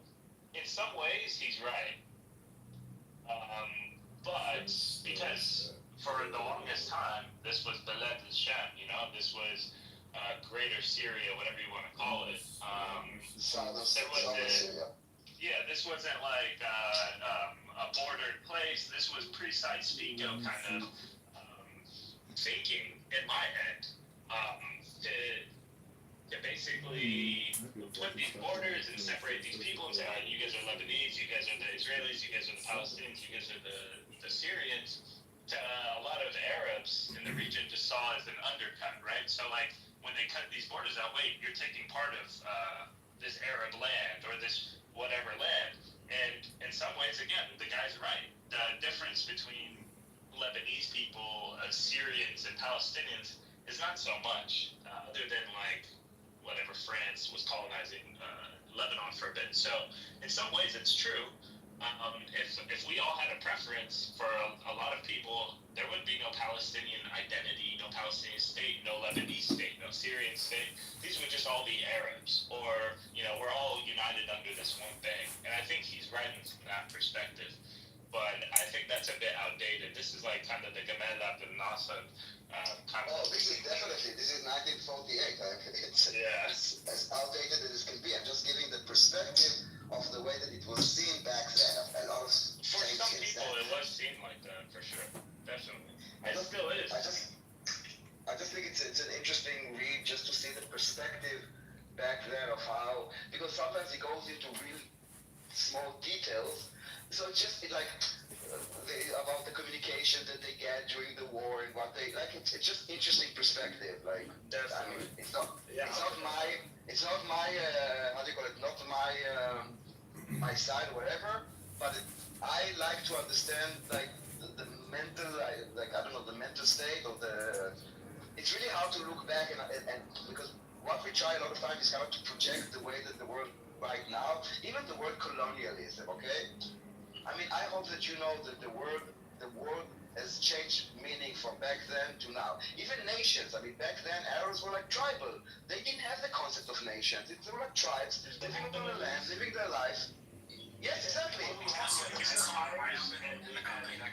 Sykes-Picot. It was literally a whole shift. There was not a Palestinian national identity 500 years ago. We were forced into this shit. Because they're cutting it up, you know what I mean? Like, that's how it goes. The society was more tribal. And by the way, in Gaza or in many places, it's still very much tribal. It's like different hamulot or different families. The society is still very much tribal. But yes, this nationalism, there was like this move of nationalism throughout the world. This is when the Zionists, jumped to the opportunity to create their own state. It was like a lot of things came together. It wasn't just Israel that was created back then. Many nations were created. And also later on, the Palestinian identity was created. But this notion that there was Palestinian and living like that, this is like trying to kind of take reality now and try to kind of copy paste it backwards. And it just doesn't work. And things change. Words change. There was no Israeli identity before 1948. I don't think that anyone made this claim. That's the difference. We never said that there was an Israeli identity before that. It goes to your point of everyone in the region is starting to be an Iraqi, Jordanian, this kind of thing, which was an Arab interest. If you look at it from the Arab perspective, a negative thing. No, we want to all be under one umbrella. unity thing. We don't And it could still happen. separate ourselves by nationality. We thought we were an attack on them. You know what's interesting about this document? How they're basically calling for all the Arab countries to put all their resources, even like they say, he was talking about things that different countries were handling at the same time. Like, no, none of this is important. All your internal things, like if it's prices or I don't remember exactly the things that were like, no, you need to sacrifice everything to fight the Zionists. Otherwise, they will take over the entire Middle East and like year by year they will take over Lebanon and Syria and Egypt. They basically they were like fear mongering. They're like making them like, okay, oh my God, those Zionists not just came to Palestine. They once they were, as this was said, if we would let them establish, it will not end there. They will conquer the entire Middle East. That was basically the fear that he was trying to muster in order to unite the Arab world against Zionists and basically to sacrifice everything for this. Everything.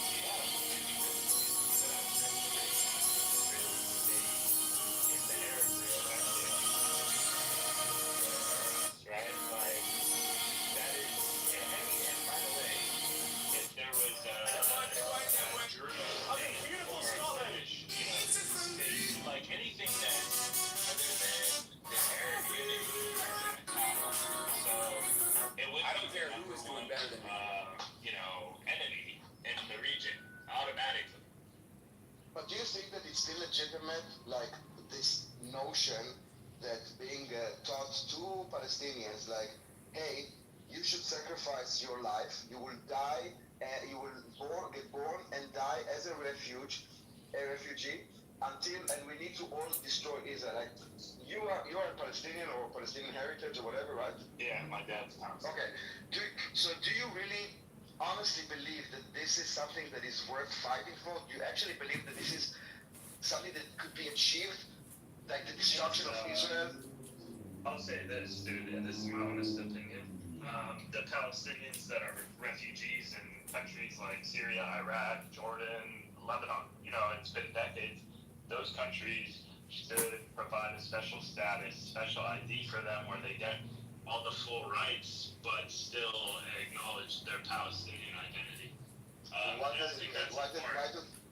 don't you support, like, why can't they be like equal rights citizens? But I'm saying they should be, but also. So why do they need to be different? Because why do you think they have a, would you agree they have that a unique in the United than the rest of okay, so why do they like to have like a unique identity? Like let's say you were born now in Lebanon, okay? And your child now, okay? You're happily married, your wife is pregnant, you have a child. Why does your child cannot be Syrian or Lebanese or wherever you live? Like, why does he have to be like this special mark? And what does this special mark actually mean to the other Lebanese? That you are not part of the society? That you will never be part of their... Because, as you said, they are Arabs. Why can't they just live there? The rest of them. I think it's important to acknowledge that they were refugees and they should still get full rights. I mean, that's to me, they can still be they should get full rights or whatever to me, but let's say refugees, people that came, where they're from. People that came from Ireland to United States, okay, or Italy or whatever, okay. Yes, they could say I'm Italian American, and they could speak like this or whatever, but they don't have like a special identity card. They're like, okay, you want to keep your identity? If it's Aboriginal, if you're like African American, if you're Italian, whatever. Do whatever you want. But you are American. You are full-fledged American with equal rights. This isn't... The United States is more like a nation of immigrants. If you're talking about, like, I go to a Lebanon, I would still walk for complete and equal rights as everyone else, 100%. And even the citizenship, amazing. But I think if there was a special thing where they're like, hey, but this is really where they're from, it does one, it upholds their history, and it gives them rights as everyone else, and they're not going to be stuck in camps or whatever the fuck, which I think is still so ridiculous. But to go to your second question real quick, the second question, I think you said, like, is this still worth fighting for this, right? And to me, it's hard for me to tell someone in Gaza or the West Bank, like, I live in the fucking U.S. I had a whole different upbringing. I don't know what the fuck pushed this person to this level, right? But in terms of the whole entire Arab world, I think unless there is some resolution in which either one or two things happens, there's a Palestinian state, or the Palestinians in the West Bank and Gaza are living in a way better condition in terms of either having Israeli citizenship, rights, getting rid of this, like, I think if that doesn't rights, what do you mean rights? Rights from who? The Palestinians that are, or the Arabs of Palestine that live in Israel have obviously full rights. I'm not talking about that. Israel, I'm getting the point. Israel is a free democracy. You are trying to compare the Arab nation of Palestine to Israel, which is a free democracy. Why don't you compare it to the rights that the Palestinians in the West Bank have compared to, I don't know, those in Syria? Listen, why do you compare it to a democracy when you're not a democracy? Well, technically, Palestinians have a democracy, but whatever, they have had elections. You know what I mean? Do you think that it's a free country? This is what I'm trying to say. If there's no two-state solution, then, or, like I said, Israel can annex all that land and give everyone citizenship. I don't think they want to do that. But if those two things, one of those two things doesn't happen, I never see this ending. This will never end. Which one? Either, like what? Coming back to Israel, that's not an option. I tell you what the problem is. A permanent solution needs to happen. Otherwise, this goes on forever. I think that they are pushing too far. Like, for example, if you would say, okay, we have those refugees of 1948, and those are the refugees. But no, you decided to turn everyone into refugees. 16 million. So now you basically, not you, yes, the plural you basically made this unresolvable. Because you said, okay, now we have 16 million. Obviously, no one would allow 16 million or 10 million or 2 million go back to Israel. Because that would, especially that now it's not just like a peaceful, like, no, those are people that were brought as, like, to hate us, to fight us, to kill us, to dehumanize us. It's not a reality, like, that they were gonna just la-di-da with us. Like, as far as that's a red line for you. I understand that. I'm just saying, like, forgetting all the little details. We have our red lines, you guys have yours, and there's a lot of, like, details that you can iron out. But I'm saying in general, if but who's suffering? Who's suffering? Like, look at the people in Gaza, for example. Do you think they want any of this? Don't you think that they want, like you, to get up in the morning, to go have a coffee, then to go out to a club, and then to go to a restaurant? Do you think they want to be, like, weapons? I think that them and pretty much most of the world doesn't want that for them. What's going on there? But forget about just, like, the Palestinians are being kept in this limbo, not just in Gaza and West Bank. In the Arab world, they're kept in limbo. Even in the United States, they would be considered, some of them still like refugees under conditions. Daniel, I'll say I say this all the time, but I always say that the Arab leadership in dealing with this issue has always been about 5 to 10 steps behind, and hasn't gotten any better since, any of the major events that have happened. So I tell you why, because I don't think... I'm gonna be here and defend fucking, like, they made a lot of strategically retarded errors, and some you can't defend from, some you can still resolve. Do you think that their intention is to help the Palestinians as people, or to destroy Israel? Because I think that they didn't necessarily make a mistake. I don't think their aim... Listen, the Arab countries are filthy rich. Okay? Filthy rich. They could have helped the Palestinians, like, as much as they wanted. They don't. No, I'm not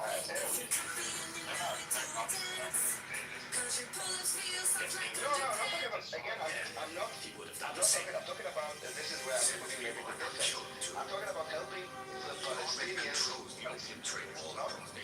They know what Prosper would do. Coal, my cotton fields are tiny, nothing compared to his.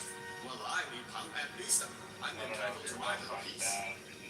Nico, if you kill me, I promise My brothers will come for you. And I promise you, I'll bury them beside you. But trust you, they were your son. Okay. So, the perspective of the Palestinians, and to actually think about the Palestinians, not as a reason to attack Israel. Like, Palestinians don't say Palestinians not being used. You're right. And I think that even the what is so-called pro-Palestinians, Oh, to you be are a honest, wonderful and friend. Like a really father honestly, to I me. don't really think that they care for Palestinians. I think they use their suffering in order to attack Israel. Israel. There's a saying we have that actual Palestinian goes to wherever it applies. They love the cause, but not the people. Some people and the Arab leaders in the past have used and raised this cause. And then they love political clout, advancing their own stuff, whatever. And that's been happening for decades and decades and decades. And it happened to the PLO, it happened to Hamas. It's like a never-ending cycle. The Arab, it depends on the Arab countries. They all have their own different history with this cause and with what they've done to Palestinians. And some of them are definitely have intentions wrong. And then some of them are The holy man wants to see me. care about it, don't care about it, don't care about it. You They're call that a honest, temple? right? Like, what I like about a country like Saudi Arabia, right? Which a lot of are Palestinians, mostly on the pro-Iran side of things. I always talk shit about Saudi Arabia, but they're not selling you false hope. The Saudi Arabians and people like that will tell you this situation. We're going to use whatever leverage we have to try to make your life a little better and resolve this permanently. But we're not going to free Jerusalem tomorrow. We're not coming like Iran and saying we're gonna tomorrow's gonna be liberated. Like that is selling you down a bad history, a bad hope, and life full of shit. To be honest, because one thing back in that like his platform when he originally ran decades ago was that we thought that Israel was before. We were stronger back then, and it didn't go well. And now we're even weaker today. You want me to go to war with these guys after the Syrians fall? You want me to go to war with these guys? I'm not going to do that. I'm going to basically keep whatever land we have and as many of you here able to live here. But if you want to go to war with them, these are people who can destroy your entire people. The Israelis can destroy the Palestinian people as we know it. If you want to go that route, you can go with someone else. And that's how it's done. Yes, again, speaking about the Palestinian people, I hear a lot of people that are very brave to sacrifice Palestinians. Like they're very brave. Like, we will not give up. We will this, we will like. Every man is a price for redemption. I don't think they can go to Palestine. I think the best hope for Palestinians is within themselves, if they will bring leadership from within themselves, that actually wants to better the life of Palestinians and put this like top priority on top of destroying Israel. I think this idea, this notion that Israel is just gonna take out their back and go to Poland, as many like to say, not close to reality. And I think it harms the Palestinians way more than it harms us. Like, there are people that were born as refugees, died refugees. Like, look at Gaza. Like, it is really like tragic. And I don't think that the pro-Palestinians really are helping. I think they are fueling it. And not for the benefit of Palestinians. It's the results of life. Resistance and every last drop of blood we're going to sacrifice to free Palestine. The result's going to be bad for those people who you're encouraging to do it. On the other hand, again, it's hard for me sitting here to tell someone who God knows what they went through, don't pick up a gun and go try to fight these people. So, but here's the other thing too. Um, you guys also, I think the Israeli government and leadership in the past, and you'll say like, oh, they never miss an opportunity, but I don't think how it's worked out in terms of who's been the leadership in Israel in certain moments in history and today. I don't necessarily think they want a permanent solution that is necessarily on the table right now, a two-state solution or a one-state. Like, the status quo almost works better for Israel right now. If, like, they don't have to annex the West Bank, they can remain there, they can still have a bunch of their citizens move there and create settlements and live there and whatever, and that status quo works for them because if they annex, they have to give citizenship, which they don't want to do to 3 million people who are not Jews. And Gaza. It's not about not Jews. It's about hostile. I actually believe that if Palestinians would be like, I don't know, Swedes, just let us work, let's just like go be productive. I don't think I think it's we need to look at complexities of things. And it's not black and white. It's not about Arabs or Muslim or not Jews. I think it's really about them being very, very hostile towards us. But you think, let's say we were like the most Jew-loving people on earth, would you still be comfortable being a minority in a Jewish state? I don't know. I think that Jews needs to have a place that they are not subjugated, and you live in the same reality as me, and you do see that Jews are being targeted all over the world. It doesn't need to be Israelis. It doesn't need to be that they are attacked, and we have been attacked and targeted for centuries. So yes, we do need to have a piece of land where we are not subjugated and we are the sovereign. But it's not only for Jews. No one ever said that Israel is only for Jews. At no point in history. Yeah, but there's a demographic fact a reality that we need to acknowledge that. Although, of course, Israel can have. It's not a demographic fact. Again, it's not a demographic fact. I think it's a demographic fact. It's a logical reality, isn't it? Like, it's a Jewish minority in a democracy. It's not about a minority. It's about self-determination. It's about having a place that is safe from us, that no one can treat us as dhimmis or exterminate us or kick us. It's not like that we are paranoid. It has been happening not you, but again, the pro-party side, one of the talking points that they like to dash out is like, you've been kicked out 109 times. Okay, so enough. Yeah. Now we want to have our own country that we can govern ourselves. Yeah, but Daniel, listen, I've talked to you a lot of times, and I've never really heard you say no, that what we did here is like really fucking wrong, and we should have done this. I'm sure you have those positions about certain things. It just happens the things we talked about, you haven't had that conclusion. But I think you can acknowledge that the whole project of Zionism, although in your perspective is we just want a state and we just want our own place where we can be safe because of historic, evidence of us being basically genocided and destroyed time after time after time.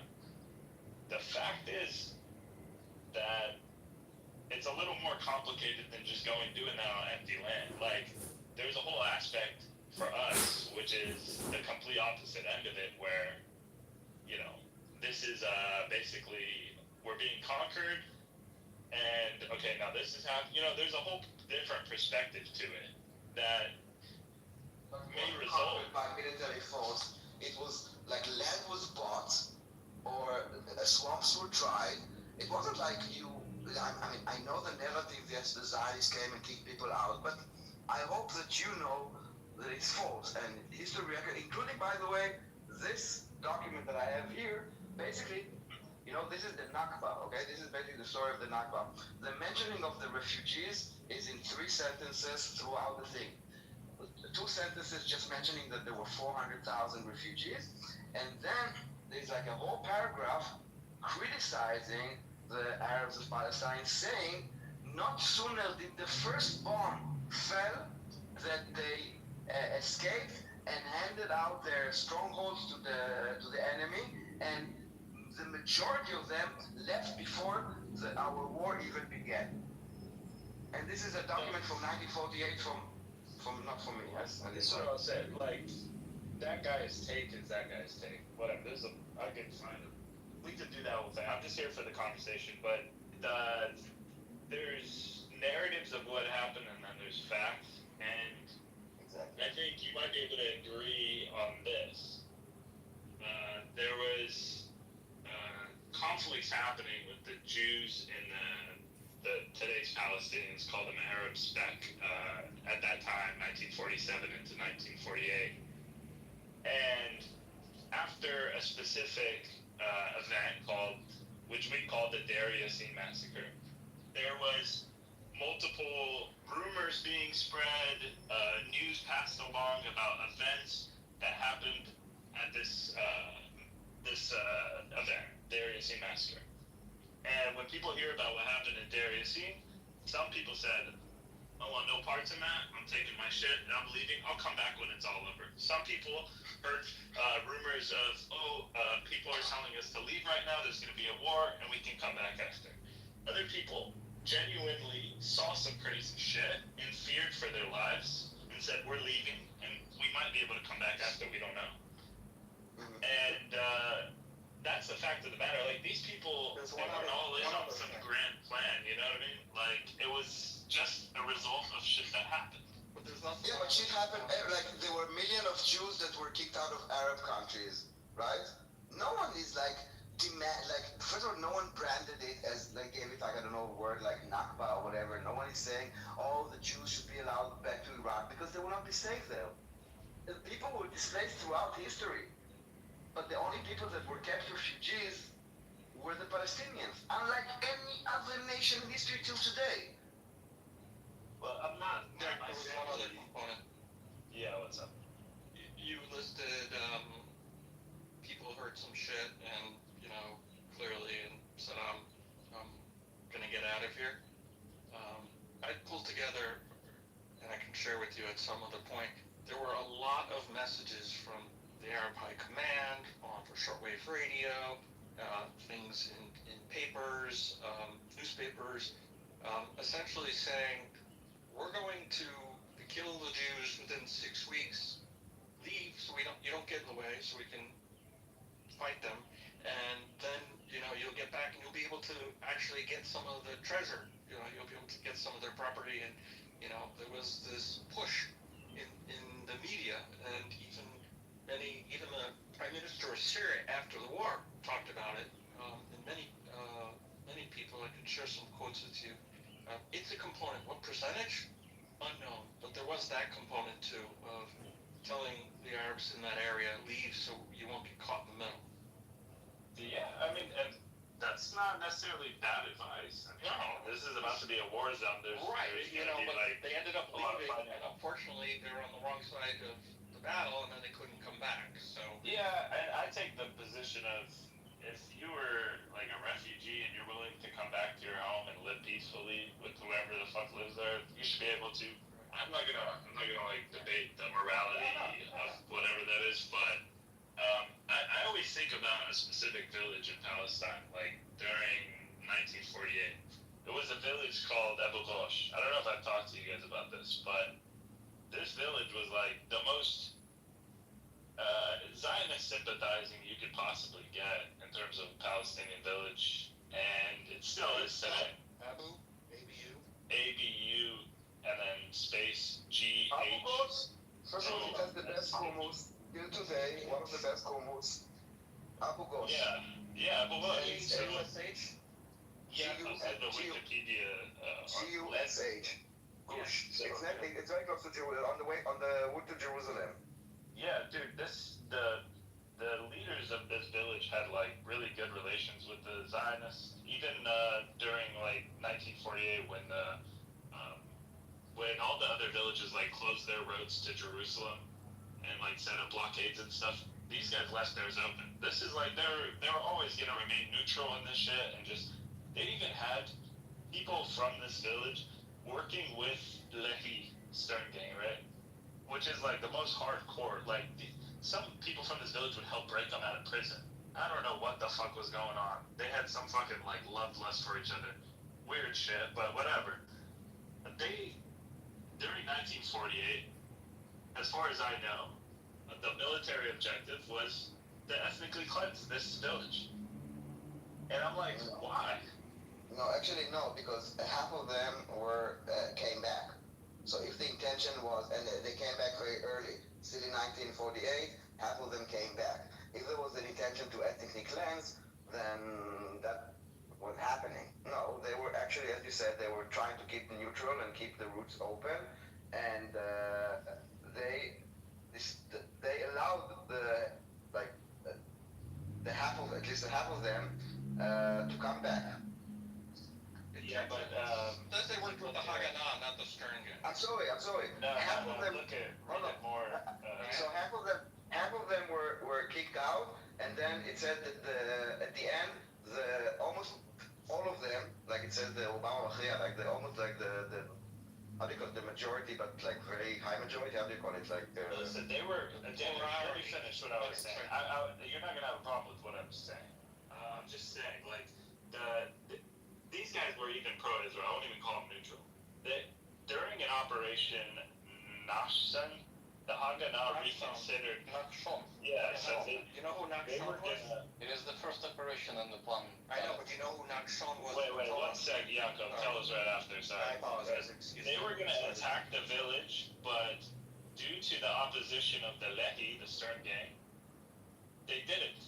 And I'm like, why were you going to attack them if they've always been pro-you? Like, their leadership, everyone was like down with the Israelis, down with the Zionists. Why was this a plan to begin with? Jack, but the question is, why not Sean happened? No, I'm just talking about the specific village. You already, every time you're talking about consequences, you never talk about what's happened before. But Abu Ghosh, Sergio Abu Ghosh were neutral, right? They were pro-Israel, honestly, but they even assisted the Israeli forces and kept the routes open. So what did they do that we're missing, Sergio? That I don't know. No, we're talking about Nachshon.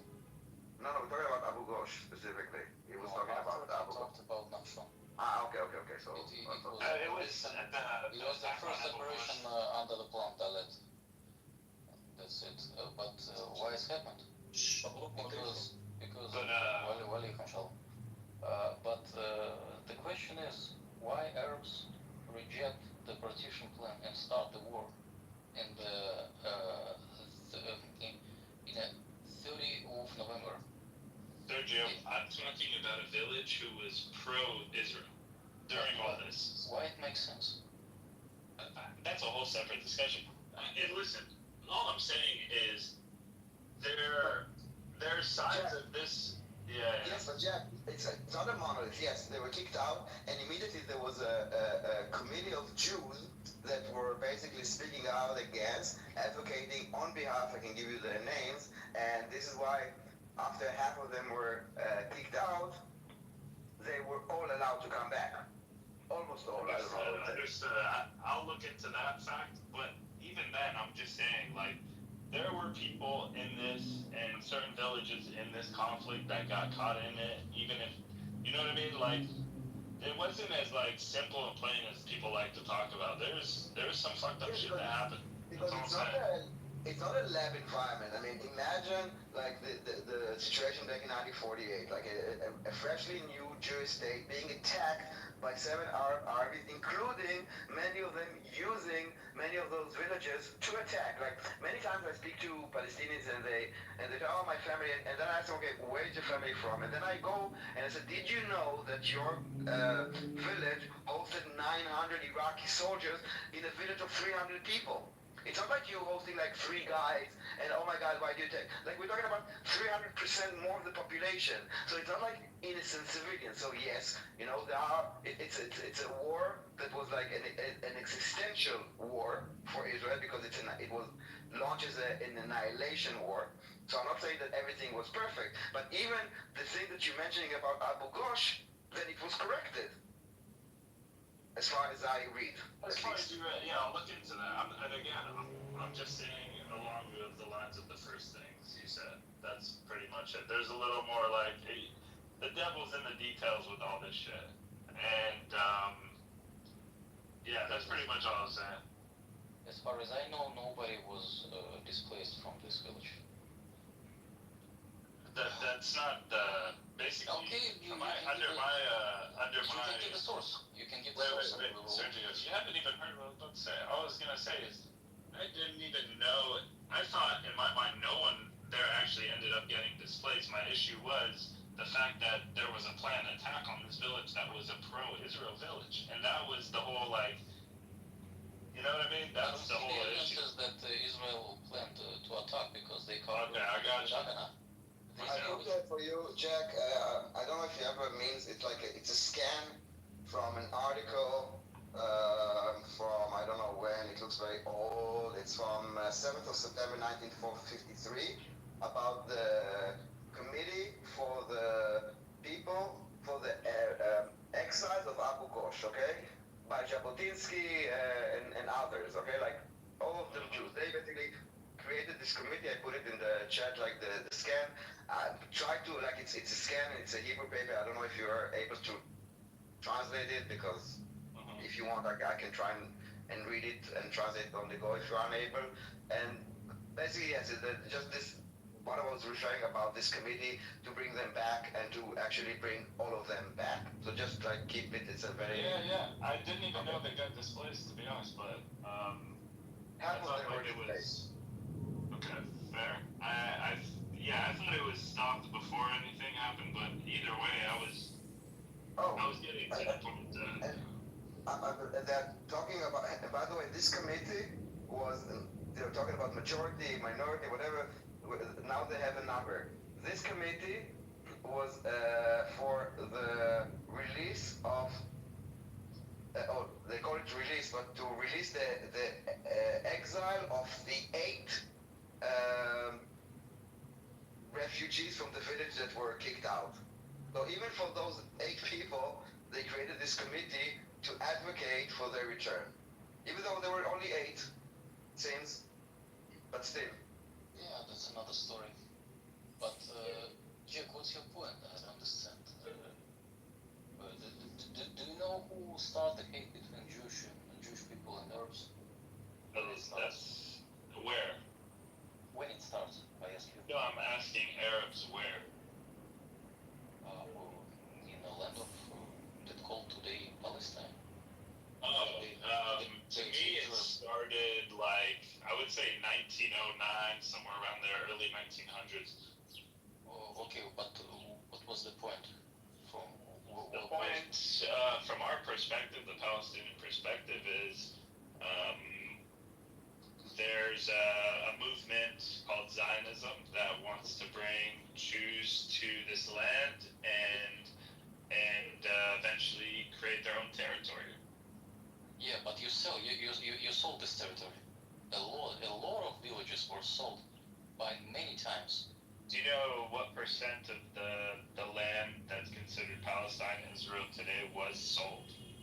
But do you know and who they were bought from? Do you know how many of this land were owned by Arabs? It is not a lot. It is not a lot. Yeah. Let me tell you something. So as far as I know, 2 major Jewish groups were purchasing the land. One of them was the Jewish National Fund. Yeah. The second one was the Palestine Jewish Colonization Association. And together, these 2 groups bought 7% of the land. That's actually incorrect percentage. It's 11%. It's 11%. No, yeah, it's 11. Yeah, the reason why, and I've been listening to Amir say the 6.5%. 6.5% is if you divide by the entire Palestine mandate, right? but Jordan was cleaved off in 1946, which shouldn't count. So you need to divide by the area west Gotcha. of the. I did not. I thought the 6% was 6% of Israel Palestine today, not including. No, it's 6% of the entire mandate, which includes Jordan. Okay, And Jordan is let's say 78% of the mandate. So let's say 11% they purchased. Well, yeah, it's between Right. 10 and 12%. But I'm sorry, Jim. Do you know what was the land of Palestine in this time we are talking about? Yeah, it was under British control. No. After You're absolutely wrong. You're absolutely wrong. Wait. You didn't let me finish. No, I'm sorry, but I'm giving you a day. I must correct you. Brother, 1 second, Sergio. Let me just be clear. Let me be clear before you correct me. I said it was under British control after, World War I. But previous to that, the Ottoman Empire. Absolutely, and it wasn't the Palestine, as you know, because It was the Ottoman Empire. Absolutely, but there is a different border, Vilayas, and there is no Palestine. The Palestine was a colonized name. 1923 was the British. This is the thing, Sergio. If you look at what happened after Sykes-Picot, right? The Europeans basically carved up borders that they just arbitrarily decided this is going to be Lebanon, this is going to be Syria, this is going to be Israel, this is going to be Palestine, whatever, Jordan. These identities of Sykes-Picot. There was, prior to this, there was no distinct Iraqi, Lebanese, Jordanian identities. These identities are all responses to these new borders being drawn, these new nationalities, these new nations basically are being birthed, right? The Arabs much preferred at the time to be, we're all just Arabs. We're not going to separate ourselves from Iraqi to the Syrian. We're not going to have different interests. We're going to have no borders. This is going to be for us, we didn't really even care to immediately I don't give a fuck about a Palestine, Lebanon, Syria. Cool, it'd be better if we had no borders on this thing. Let's bring it back to Greater Syria, Balad al-Sham. That's how the Arabs were living pre-Sykes-Picot. So Sykes-Picot comes along, all of a sudden, you're hearing about Syrian people, Lebanese people, Jewish people are wanting their land, they're going to make it Israel, so the Palestinians, wait, we live there too. No, we have our own nationality. We're the Palestinians, right? This is how all this stuff was born. It wasn't we've always been Syrians and we've always been Lebanese people. This is kind of all modern, new stuff. So, Jack, where does humility come into the equation? Because I think if the Palestinians and the Hamas leadership really wanted to end this conflict, they would humble themselves, bend the knee, and say, "Forgive us. We knew not what we did." Do you think the Palestinians will ever do that? From the Palestinian perspective, the PLO/the Palestinian Authority did that, and the people of Palestine saw more settlements. They didn't pass through Oslo. It didn't actually get done. They saw a lot of failures in doing that, so it made people more radical. And so they saw taking the humble route is not a good one. Now Hamas is, I separate them from the Palestinian people. They're a political and military faction. And they have their own way of doing things, which is we're not going to humble. I mean, maybe they're humble themselves, but they're not going to, surrender and defeat, that kind of thing, and recognize Israel and love Israel. So that's kind of... So you're saying they're going to keep fighting to the death, is what you're saying? Hamas, yeah, dude, they're not... I don't see them giving up. I mean, listen, this is their mentality, right? They're very firm on this. And this is what is part of the reason what makes things so dangerous, because the Israeli response for a lot of people is extremely brutal.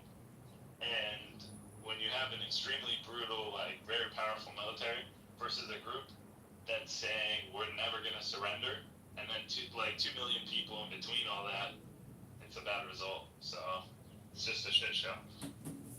Wouldn't you agree then that their mentality is a flawed mentality? Who's? Hamas.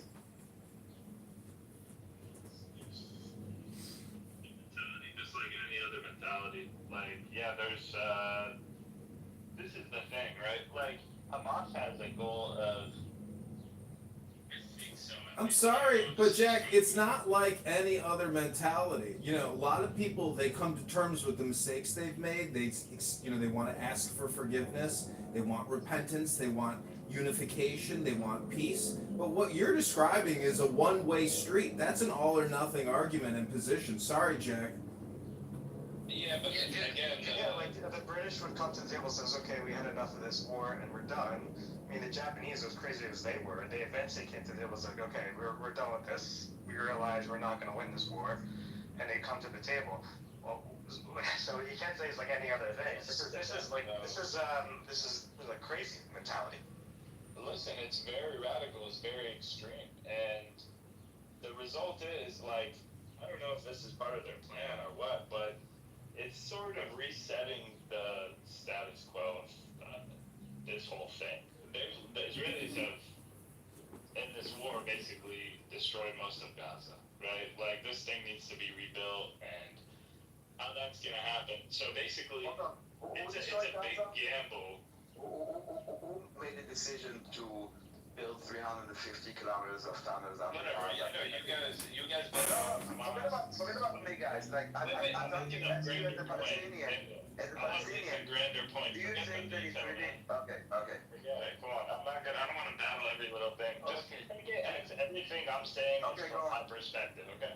So, in my opinion, the way that the Israelis can win this is they're going to have to kick out everyone in Gaza. Otherwise, if they let everyone stay, Gaza is going to have to be rebuilt billions and billions and billions of dollars. Or no one's going to invest all this to rebuild the entirety of Gaza to just have it get destroyed again. So they're going to fucking try to get rid of any violent political faction and rebuild it and make it to Singapore or whatever the fuck, right? Which is a slim chance. Or the Israelis again kick out everyone. And the third option to me is maybe they kick out some people and take half of Gaza. But God only knows. Like, these are the three things that I see happening the day after the war in terms of like long term. But meanwhile, like as you said, Gaza is destroyed. It's mostly unlivable. It will take decades to rebuild it. And as you said, and I 100% agree with you, put money. No one will put money into something that will be destroyed after a decade or 2 decades, okay? And the only way to prevent this is with the re-education of the population. In order to create, you want to create a Singapore, you need to create productive people that are more focused on their own life and their own benefit than destroying another. And I wish that would happen, you know, that they would actually get the proper whatever they need in order to have the same life that you have. That you can go to a coffee shop and you can have a date and go to work, which is basically what everybody wants. But here's the thing, what after that happens, and which I hope it does, and that's what I hope will be the fucking end to this, like, nightmare, is something like that happens, and also there won't be a blockade anymore, right? There'll have to be security guarantees for the Jewish people. Jack, the nightmare ends when these terrorists stop dreaming. They're dreaming of bullshit. In 1 second. Yeah, it's in the way of that happening. It's not Israel that's in the way. Almost done. Just 1 second. God, you gotta get your propaganda out. I understand. When you talk, when someone else speaks, all we hear is... Yeah, it's like a social here. But so either get a new mic or just stay muted or wait when they silence. Yeah, I'm saying, like, basically, if that happens, there's a new status quo. It's a much better life for the Israelis and the people in Gaza. This is a dream, right? This is just what I hope happens. But in turn, I think that also will have to make, you know, some changes in the West Bank too. Like, this thing will have to spread because you're not gonna have, like, these people in Gaza will be living amazing, hopefully, after this shit, whatever happens, and then, you know, there's gonna have to be a resolution, a forced resolution into, like, a permanent solution, so I hope that happens. I'm very pessimistic.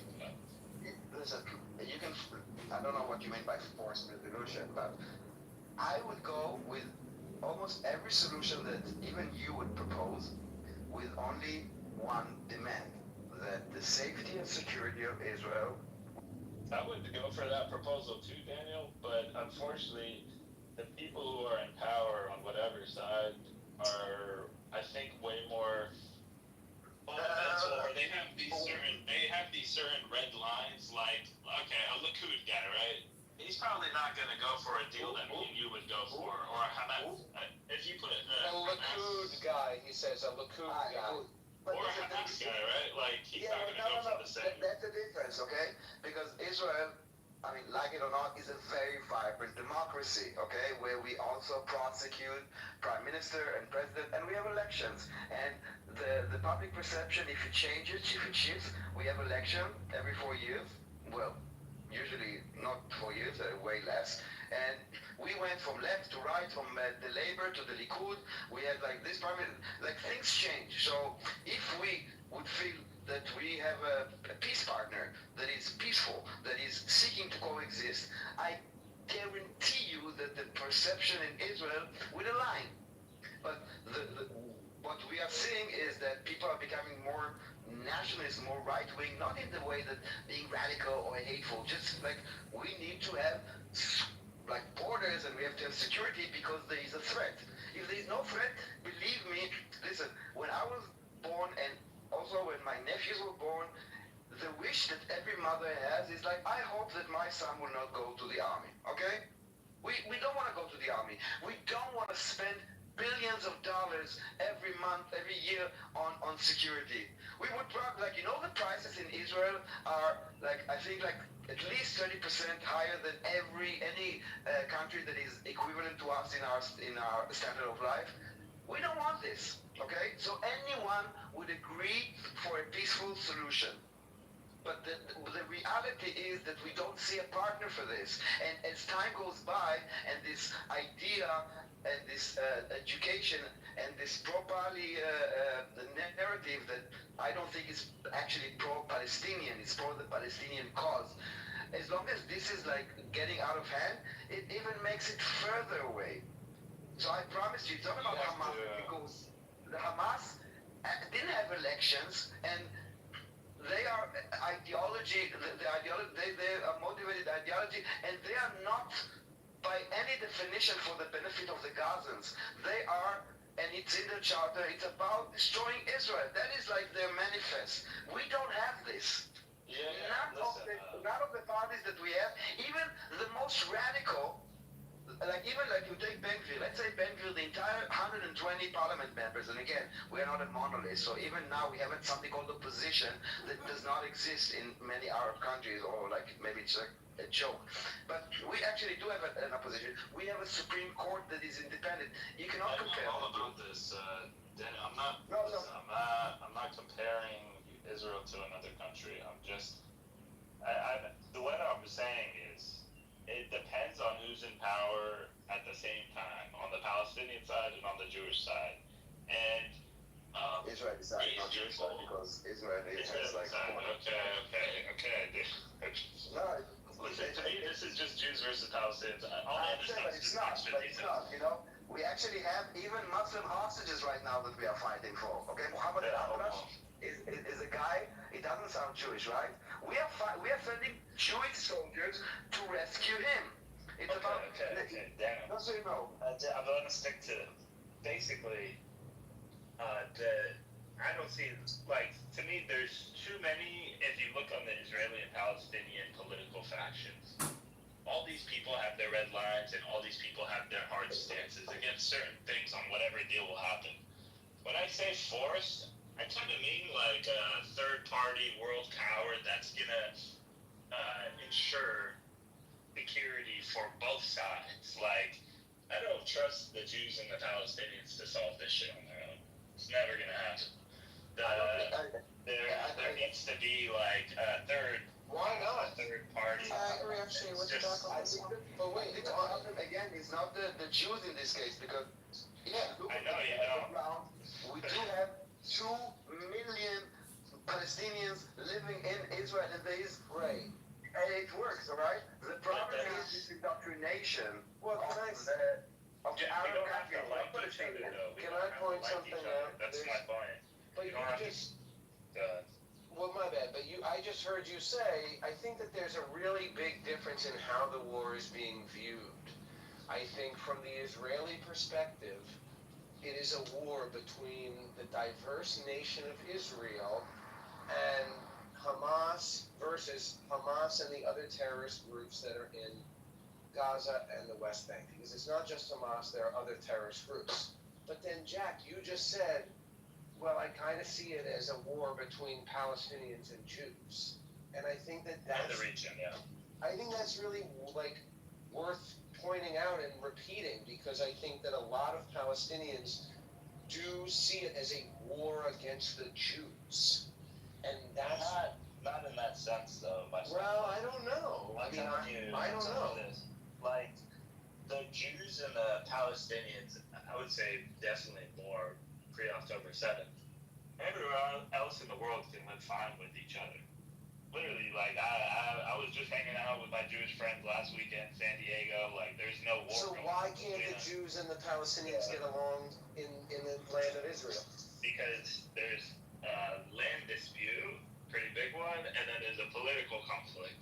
And these two But other people have resolved land disputes and political conflicts before, so why is this population unique in that they can't solve their land?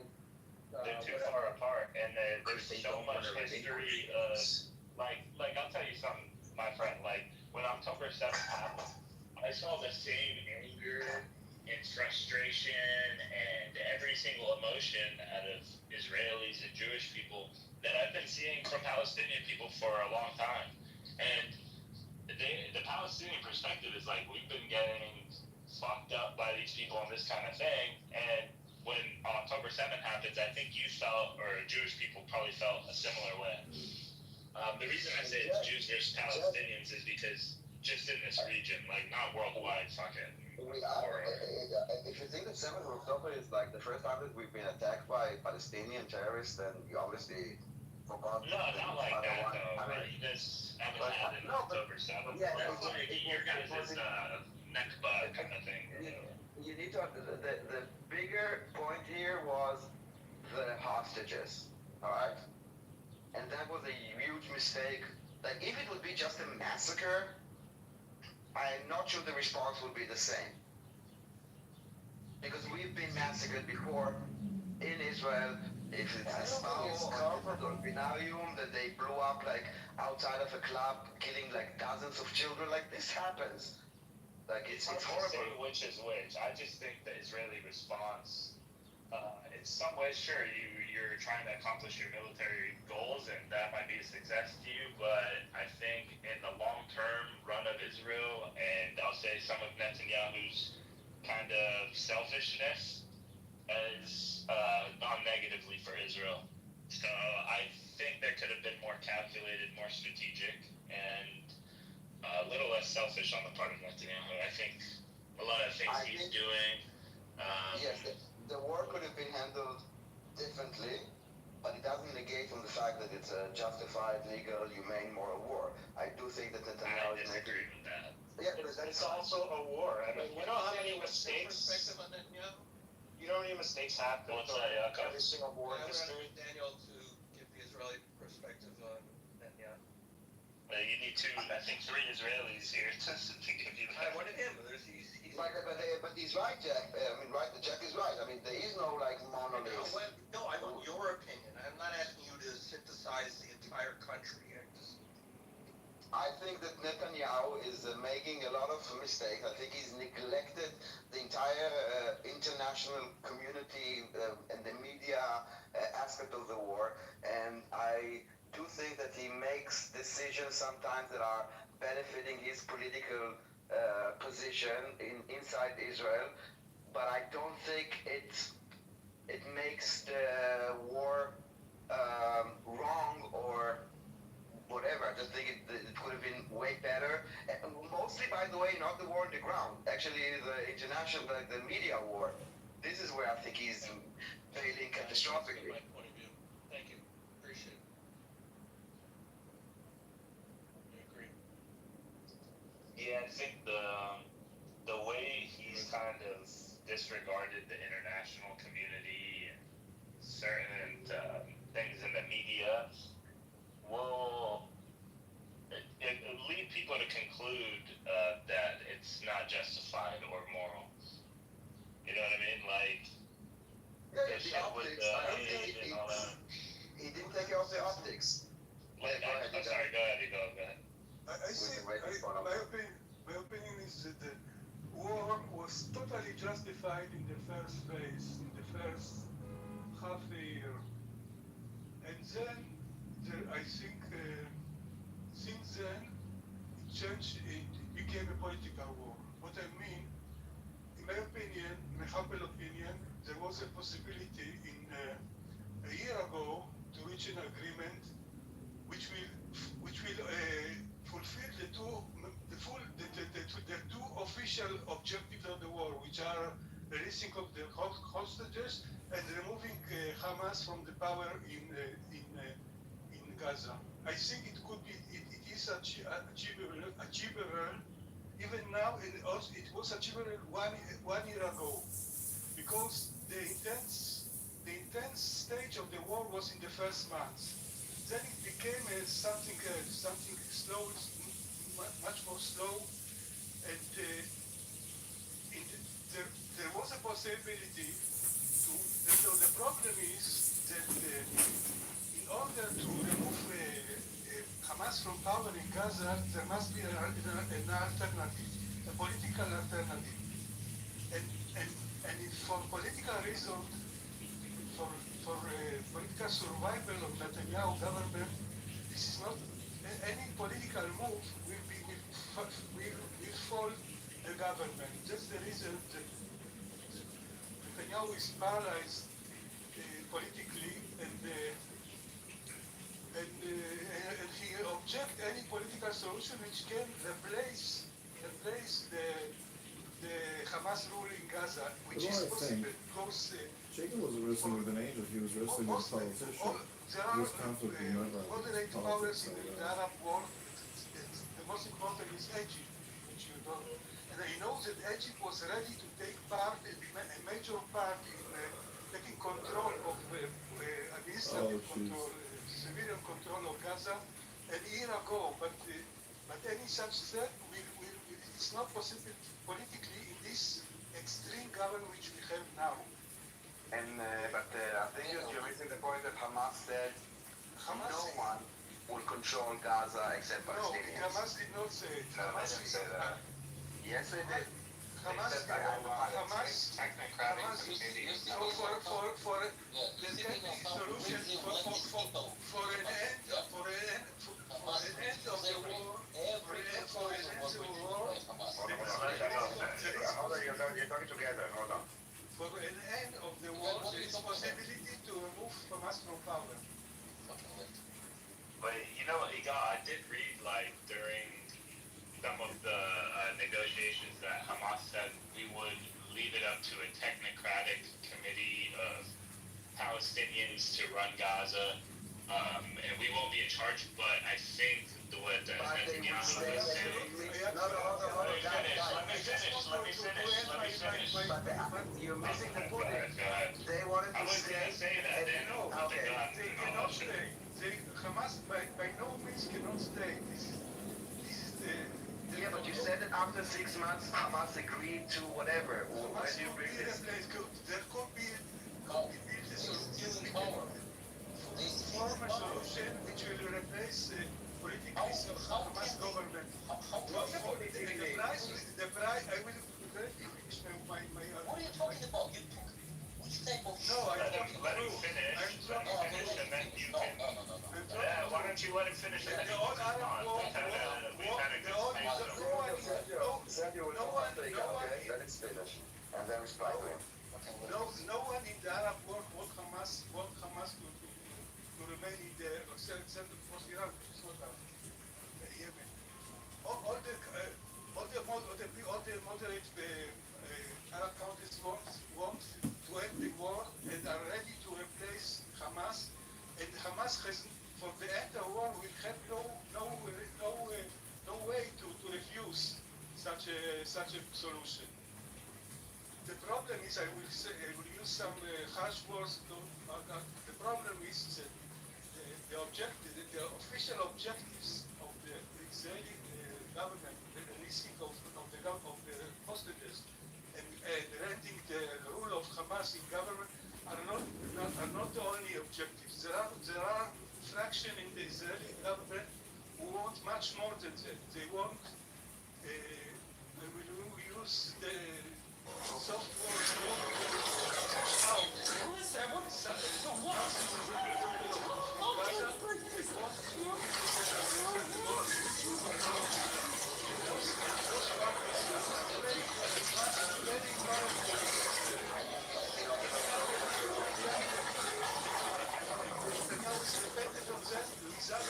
His hands are holding steady.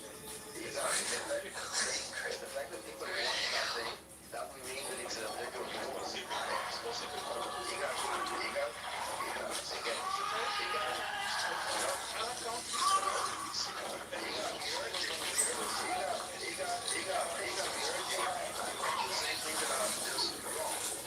left. You know what, okay, so I will bring him out. You say the war because some people want something. That is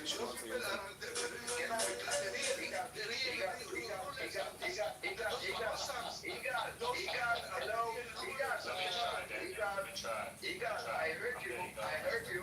This is the point that I'm trying to reply to you. Okay? Yes, I do not agree with you, and I will say things that you will not agree with me, but you need to listen.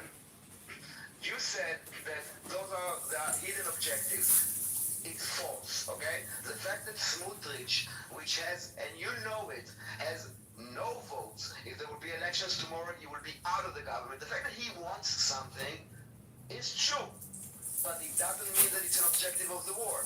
The people that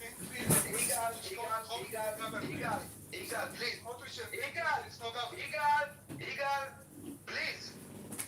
I was listening to you, and I heard you. I did not agree with things that you say, and now I would like to respond to the things that you're saying. So you will also hear the things that you don't agree with, but you also need to listen. You said that there were hidden objectives. That is objectively false. The fact that Smotrich and Ben-Gvir want something doesn't mean that those are objectives of the war. None of them. Oh my God. Let him finish. You need to use your ears. My God. How come we were listening to you for 3 minutes straight and you cannot hear 3 sentences? I will try now the last time. And if you're not going to disrespect, if you're not going to respect the room, I will not respect you by listening to you. You need to understand that people have different opinions. And I tell you in advance, I do not agree with you. If you're not willing to listen, then leave the room. But if you want to engage in conversation, you will also hear thoughts that are different than yours. And I will say it again. The fact that Smotrich and Ben-Gvir want something, or even push towards something, does not make it an objective of the war. There are no orders going down to the IDF that suggest what you're saying. Smotrich and Ben-Gvir are not part of the war cabinet. So what you're saying is misleading, and it's very harmful when you're spreading this nonsense. Which is nonsense. It's your opinion, but don't come here on stage and say that there are hidden objectives, because you're falling for the narrative of the people that want to destroy you. There are objectives. And you know what? In the IDF, we have soldiers from the left to the right. Okay? You have commanders from the left and to the right. And I assume that you also serve the military, so you know the ethical code and you know the commands. And you know that what you're saying is impossible. According to the ethical code of the IDF. The political situation of Israel. You do not understand, or you. I do not understand the political situation. I do understand. This government is run by far right. Is Smotrich in the war cabinet? Is Ben-Gvir in the war cabinet? Do they give orders to the IDF in any capacity? In a moment that Netanyahu will make any political move, his government will fall apart. That's the truth. Can I ask him a question real quick? Igal, when you say hidden objectives, what do you mean by that? I mean that the objective of Ben-Gvir and Smotrich and those which they represent is to ethnically cleanse Gaza. That's the but this is You should be ashamed of yourself. You should be ashamed of the information that you're doing. You are defaming our brave. You are defaming the brave IDF soldiers. You are using politics to defame the brave IDF soldiers, which are our brothers and sisters. And you are doing it in order to attack. You're doing this in order to attack Netanyahu, and I think it's despicable that you are willing to sacrifice. The IDF, and you are willing to sacrifice, and you are willing to tarnish. You are willing to tarnish the morality of the IDF because you hate Netanyahu. And believe me, I'm not a Netanyahu supporter, but I know how to put the difference between the IDF and the government. And I